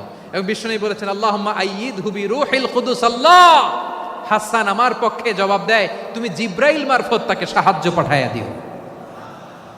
রাসূল সাল্লাল্লাহু আলাইহি ওয়াসাল্লামের সভা কবি, the poet of the prophet, নবীর কবি। উনি কবিতা দিয়ে এমন উচ্চাঙ্গের ভাষায় কবিতা দিয়ে তিনি জবাব দিতেন, কাফিরদের গা শিহরে যেত, তাদের হৃদয়ে আগুন ধরে যেত। তাহলে এরকম কবিরও দরকার আছে না নাই? এখন যাকে আল্লাহ দিছে কাব্য প্রতিভা, এরা যদি আপনি যুদ্ধের ময়দানে পাঠান হবে? যারে দিছে সুরেলা গলা, এরা যদি অ্যাম্বাসেডর বানান হবে না। হাসান বিন সাবেত ছিলেন বিষ্ণু ইসলামের কবি। হুযায়ফা ইবনুল ইয়ামান বিশ্বনবীর গোয়েন্দা বিভাগের প্রধান। কিসের প্রধান? হুযায়ফা ইবনুল ইয়ামান। ওনার ছিল ডিটেকটিভ মাইন্ড, ডিটেকটিভ মাইন্ড, গোয়েন্দা বিভাগের প্রধান। এবং উনি হচ্ছেন সাহিবু সিররি রাসূলিল্লাহ, রাসূল সাল্লাল্লাহু আলাইহি ওয়াসাল্লামের গোপন তথ্যের ধারক বাহক। নবীর যেই কথা কেউ জানে না, সব হুযায়ফার পেটের ভিতরে ছিল। সুবহানাল্লাহ পড়েন। মদিনার যত ইহুদিদের একটা লিস্ট ছিল, এই লিস্ট শুধু দুইজন জানতো, বিশ্বনবী আর হুযায়ফা। সুবহানাল্লাহ পড়বেন না? তাহলে উনাকে কোন দায়িত্ব দিছে? কোন বিভাগ? যশোর আওয়াজ করো, কোন বিভাগ? গোয়েন্দা বিভাগের হেড ছিল। খন্দকের যুদ্ধে প্রচন্ড আজকের মতো শৈত্য প্রবাহ, মাটি খনন করতে করতে সাহাবীদের পেটে ক্ষুধা নাই, দাঁড়াইতে পারে না নামাজের জন্য, এত ক্লান্ত, ক্ষুধা, ক্লান্ত, শ্রান্ত। বিশ্বনবী বললেন, কে আছো? এই কঠিন শীত, এই ভয় আর ক্ষুধার মধ্যেও খন্দকের পরীক্ষার টপকে শত্রু শিবিরে যে আমাকে তথ্য দিবা, কে আছো? কারো গায়ে শক্তিই নাই যে দাঁড়াবে, কেউ দাঁড়ায় না। বিশ্বনবী তখন নিজে হুযায়ফাকে ডাক দিলেন, হুযায়ফা, যে আমাকে আজকে শত্রু শিবিরের তথ্য এনে দিবে, সে জান্নাতে আমার মোরাফাকা, আমার সঙ্গী হবে। হুযায়ফা রাদিয়াল্লাহু ইবনুল ইয়ামান জীবনের ঝুঁকি নিয়ে এই ক্ষুধা, শৈত্য প্রবাহ, কোল্ড ওয়েভসকে উপেক্ষা করে পরীক্ষা টপকে শত্রু শিবিরে যে সবার কথাগুলো চুপে চুপে শুনে বিশ্বনবীর দরবারে এসে গোয়েন্দাদের মতো তথ্য সরবরাহ করেছে। বিশ্বনবীর গোয়েন্দা বিভাগের প্রধান হুযায়ফা ইবনুল ইয়ামান ইন্টেলিজেন্স বিভাগ চালাতেন। মুনাফিকদের নাম ওনার কাছে ছিল। মুআয ইবনে জাবাল মদিনা রাষ্ট্রের সবচেয়ে সিনিয়র আমলা ছিলেন। আমলাতন্ত্র চিনেন তো? প্রশাসনিক কাজ যারা চালায়, অ্যাডমিনিস্ট্রেশন বুঝেন না? The department of administration. মদিনার রাষ্ট্রের সিনিয়র আমলা মুআয ইবনে জাবাল মুতাখাসসিসুন ফিল হালালি ওয়াল হারাম, হালাল হারামের স্পেশালিস্ট ছিলেন। বিশ্বনবী উনাকে ইয়ামানের গভর্নর করে পাঠাইছেন। বলেছেন, ইন্নাকা তা'তি কওমান আহলা কিতাব, এমন গোষ্ঠীর কাছে যাবা যারা ইহুদি নাসারা। আগে শাহাদা পড়লে এরপরে নামাজের দাওয়াত দিও, নামাজ পড়লে যাকাতের দাওয়াত দিও। গভর্নরের অ্যাটিটিউড যেমন থাকে তেমন অ্যাটিটিউড ধরে রেখো। সুবহানাল্লাহ পড়েন। তাহলে মুআয ইবনে জাবালকে দিয়ে বিশ্বনবী কবিতা লেখায় নাই, চিঠি লেখায় নাই, আজান দেওয়ায় নাই। সুবহানাল্লাহ পড়বেন না? সব শেষ সাহাবী বলি আবু হুরায়রা রাদিয়াল্লাহু তাআলা আনহু। নাম শুনছেন? বিড়ালের বাবা। কি করতেন? খালি হাদিস মুখস্থ করতেন। উনি বলতেন আলজামু রাসূলুল্লাহ আলা মিল ইবাতনি, আমার শুধু পেটের ক্ষুধার বন্দোবস্ত হইলে আমি নবীর সঙ্গ ছাড়তাম না। আমার আনসার সাহাবারা ক্ষেত খামারের কাজ করত, আমার মুহাজির সাহাবারা ব্যবসা করত, আর আমি নবীর সাথে সাথে থাকতাম।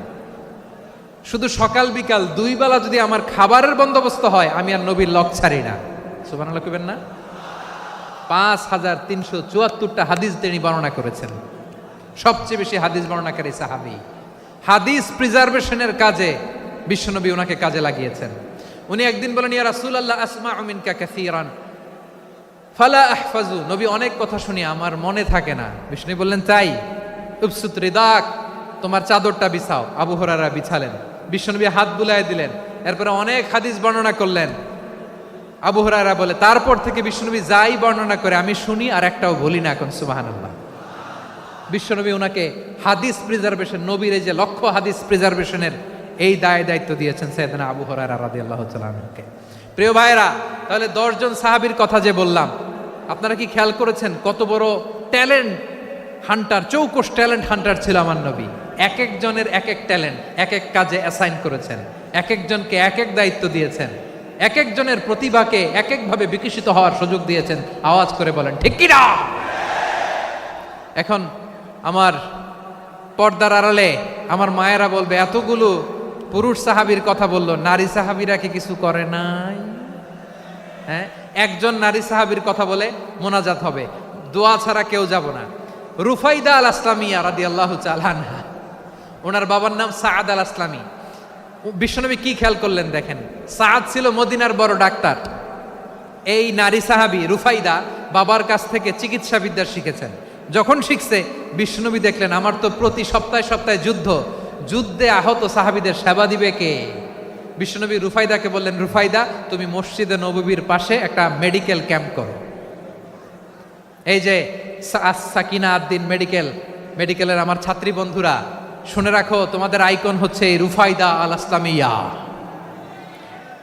বিশ্বনবীর ডিরেকশন অনুযায়ী তিনি মসজিদে নববীর পাশে একটা মেডিকেল ক্যাম্প করলেন এবং আহত সাহাবাদের চিকিৎসা উনি ওনার টিম নিয়ে দিতেন। বিশ্বনবীর পরামর্শে উনি আনসারি এবং মুহাজির মহিলা সাহাবীদেরকে নিয়ে একটা স্পেশাল মেডিকেল টিম গঠন করলেন। খায়বার যুদ্ধে 7ম হিজরিতে যখন বিশ্বনবী যায়, উনি ওনার টিম নিয়ে আসলেন, বললেন ইয়া রাসূলুল্লাহ, আমরা তো তলোয়ার চালাতে পারি না, আমরা তো তীর মারতে পারি না, আপনি যদি অনুমতি দেন খায়বার অভিযানে আমি আমার টিম নিয়ে মেডিকেল টিমের সেবাটা সার্ভিসটা দিতে চাই। পড়েন সুবহানাল্লাহ। বিশ্বনবী অনুমতি দিলেন, যোদ্ধা সাহাবীদের সাথে রুফাইদা আল আসলামিয়া উনিও মেডিকেল টিম নিয়ে অগ্রসর হলেন। খায়বারের প্রতিটা আহত ইনজুর্ড সাহাবী যারা ইনজুরি শিকার হয়েছেন সবাই রুফাইদা আল আসলামিয়ার এই মেডিকেল ক্যাম্প থেকে চিকিৎসা সহায়তা পেয়েছেন। সুবহানাল্লাহ পড়েন। দেখেন কিভাবে বিশ্বনবী ট্যালেন্ট বাছাই করতেন। আপনি অবাক হবেন, বাহরাইনের মেডিকেল ইউনিভার্সিটিতে রুফাইদা আল আসলামিয়া মেডিকেল প্রাইজ অ্যাওয়ার্ড প্রতি বছর দেয়া হয়। যদি 8 দিনের এই মেডিকেল, আমার বোনেরা যদি জেনে থাকো জানো, না হলে নতুন করে জানো, সার্চ দিও রুফাইদা আল আসলামিয়া মেডিকেল অ্যাওয়ার্ড, বাহরাইনের ইউনিভার্সিটিতে দেওয়া হয়। প্রিয় ভাইয়েরা, তাহলে আলোচনার সামারি আমরা করি। বিশ্বনবী যার যেখানে ট্যালেন্ট তাকে ওইখানে কাজে লাগাতেন। আওয়াজ করে বলেন ঠিক কিনা? এবার একটা ইন্টারভিউ হবে, আওয়াজ করে বলেন আবু মাহজুরাকে বিশ্বনবী কি বানাইছেন?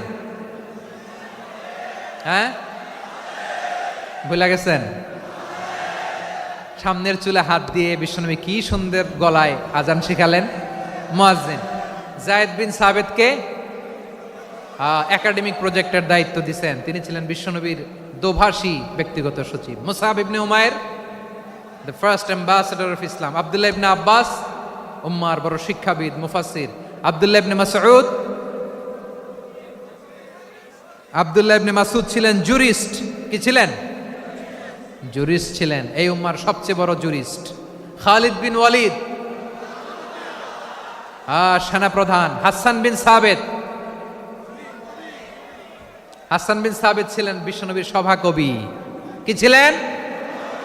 বিশ্বনবীর সভাকবি ছিলেন। এরপরে হুযায়ফা ইবনুল ইয়ামান কি ছিলেন? গোয়েন্দা বিভাগের প্রধান। মুআয ইবনে জাবাল কি ছিলেন? সিনিয়র আমলা। ইয়ামানের গভর্নর। আবু হুরায়রা রাদিয়াল্লাহু তাআলা আনহু হাদিস প্রিজার্ভেশনের কাজ করেছেন। আর আমাদের রুফাইদা আল আসলামিয়া রাদিয়াল্লাহু তাআলা আনহা কি ছিলেন? নার্স ছিলেন। নার্স হয়ে মেডিকেল সেবা দিয়েছেন। প্রিয় ভাইয়েরা, পুরো আলোচনার যদি সামারি করি তাহলে বিশ্বনবী যেভাবে হিউম্যান রিসোর্সকে ম্যানেজ করেছেন, যার যেখানে প্রতিভা কাজে লাগিয়েছেন, আমরাও যদি করি আমাদের বাংলাদেশের চিত্র আমরা পাল্টে যেতে পারবো। আমরা শুরুতে শুনেছি মানুষের আছে অসীম সম্ভাবনা, প্রতিটা মানুষ অনন্য, যত্ন নিলে, যথাযথ পরিচর্যা করলে মানুষ বিশ্ব জয় করতে পারে, ঠিক কিনা? আমাদের হাফেজে কোরআনের সামনে দাঁড়াতে পারে এমন কোন হাফেজে কোরআন আল্লাহর জমিনে জন্ম হয় নাই। গোটা বিশ্ব কাঁপিয়ে তারা সেরা, আমাদের ক্রিকেটাররা সেরা, আমাদের তৈরি পোশাক শিল্প সেরা। এরকম অনেক অনেক সেরা জিনিস আছে, আমরা এগুলোরে নার্চারিং করতে পারি নাই, পরিচর্যা করতে পারি নাই, সঠিক তারবিয়াতের অভাব। তাহলে মানুষের অসীম সম্ভাবনাকে কাজে লাগাতে হবে, ঠিক কিনা বলেন? ইউনুস গভর্নমেন্টকে আমি বলবো, অল্প সময়ের জন্য আপনারা এসেছেন, সংস্কারও করতে হবে, আবার নির্বাচনও করতে হবে। সব সংস্কার হয়তো করতে পারবেন না, যতটুকু পারবেন এর মধ্যে আমাদের যে হিউজ ম্যান পাওয়ার, আমাদের যে মানব সম্পদ, হিউম্যান রিসোর্স, এটাকে ডেভেলপ করে আপনাদের যেতে হবে। যেটা পারবেন না সেটাকে পরবর্তী নির্বাচিত গভর্নমেন্টের কাছে রেখে যেতে হবে, যে তারা যেন করে, তাদের কাছে আপনারা এটা রেখে যাবেন। তাহলে মানুষ চাইলে বিশ্ব জয় করতে পারে। আর মানুষকে হারাতে পারে কেউ?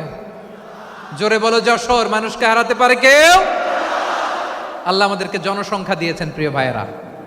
এই জনসংখ্যা অনেক বড় সম্পদ, এটা আমাদের জন্য অভিশাপ নয়, আশীর্বাদ।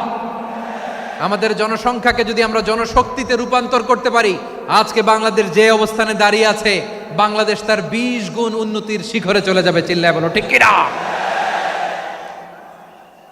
আমাদের শ্রমিক ভাইয়েরা বাইরে কাজ করে, আমাদের শ্রমজীবী ভাইয়েরা, প্রবাসীরা, তাদের ব্যাপারে গুরুত্ব দিতে হবে। আমাদের শ্রমের দাম সবচেয়ে কম, সবচেয়ে কম। তারা এম্বাসিতে গুরুত্ব পায় না, এয়ারপোর্টে গুরুত্ব পায় না। এই সরকার অবশ্য তাদেরকে অনেক গুরুত্ব দিচ্ছে। আমাদের অদক্ষ শ্রমিককে যখন আমরা দুবাই পাঠাই, অল্প বেতন পায়, কিন্তু ইন্ডিয়ানরা দক্ষ শ্রমিক পাঠাইলে তার 3 গুণ বেতন পায়। আমরা আমাদের শ্রমিকদেরকে অদক্ষভাবে আর পাঠাতে চাই না, দক্ষ শ্রমিক পাঠিয়ে আমরা রেমিটেন্সের বন্যা বইয়ে দেব। আমাদের শ্রমিকদের পাঠানো রেমিটেন্সের টাকায় সচল থাকে আমার দেশের অর্থনীতির চাকা। তাদেরকে সবচেয়ে গুরুত্ব দিতে হবে। আমরা পেয়েছি ফ্রিডম ফাইটার, মুক্তিযোদ্ধা, আর আমার প্রবাসী ভাইরা হচ্ছে রেমিটেন্স ফাইটার। জোরে বলো ঠিক কিনা? তাহলে আমাদের এই জনশক্তিকে জনসম্পদে ট্রান্সফর্ম করতে হবে, ঠিক কিনা বলেন? সরকার জনগণকে এভাবে পলিশ করতে হবে। মা বাবারা ছেলে মেয়েদের মধ্যে কার কোন যোগ্যতা তাকে ওইভাবে কাজে লাগাতে হবে। সবার এ প্লাস পাওয়ার কোনো দরকার নাই। আমাদের দেশে একটা টেন্ডেন্সি আছে, পরীক্ষায় এ প্লাস না পাইলে কই তুই কি করলি, পাশের বাড়ির ছেলে এ প্লাস পাইছে, যা ওর পা ধোয়া পানি খা।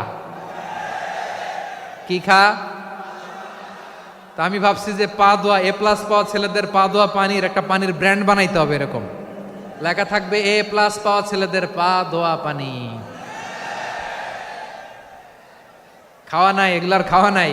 ওরে আল্লাহ এ প্লাস পাওয়ার জন্য বানাইছে, আর আপনার ছেলেকে এই এ প্লাস গুলারে নিয়ন্ত্রণ করার জন্য আল্লাহ বানাইছে। ওকে দিয়ে আল্লাহ কি করবে আপনি জানেনই না। একটা এ প্লাস, একটা এ গ্রেড একটা মানুষের জীবনকে ঠিক করে দিতে পারে না। আপনার ছেলেকে আল্লাহ অন্যদিকে যোগ্যতা দিয়েছে। ওদের মনোবল ভাঙবেন না, খবরদার, খবরদার। ছেলে মেয়েদের মনোবল ভাঙবেন না। যাকে দিয়ে যেটা হবে তাকে দিয়ে সেটা করতে হবে, তার প্রতিভাকে সেভাবে কাজে লাগাতে হবে। তাহলে বাংলাদেশ, আমাদের এই জনসংখ্যা জনসম্পদে রূপান্তরিত হবে। আমাদের সরকারের তত্ত্বাবধানে আমাদের 18 কোটি জনগণ দক্ষ জনশক্তিতে রূপান্তরিত হোক, আমরা চাই কি চাই না? আমরা ভালো মানুষ, শ্রেষ্ঠ মানুষ হতে চাই কি চাই না? ওই জাপানিজদের মতো সৎ, ওই ইউরোপিয়ানদের মতো কালচার্ড। আমাদেরকে আল্লাহ তাআলা কোরআন সুন্নাহ অনেক কিছু দিয়েছেন। যেহেতু বর্তমানে আমরা দেখছি তারা সৎ, তাদের মধ্যে ভ্যালিউ আছে, সেগুলো আমাদের মধ্যে আনার দরকার আছে না নাই? আর ইসলাম দিয়ে আমাদের জীবনকে সাজাতে হবে, ইসলাম দিয়ে আমার পরিবারকে সাজাতে হবে। ইসলাম থেকে, কোরআন থেকে প্রেসক্রিপশন না নিলে জীবন সুন্দর হবে না। কোরআন থেকে প্রেসক্রিপশন না নিলে সমাজ সুন্দর হবে না। কোরআনের প্রেসক্রিপশন না মানলে রাষ্ট্র সুন্দর হবে না।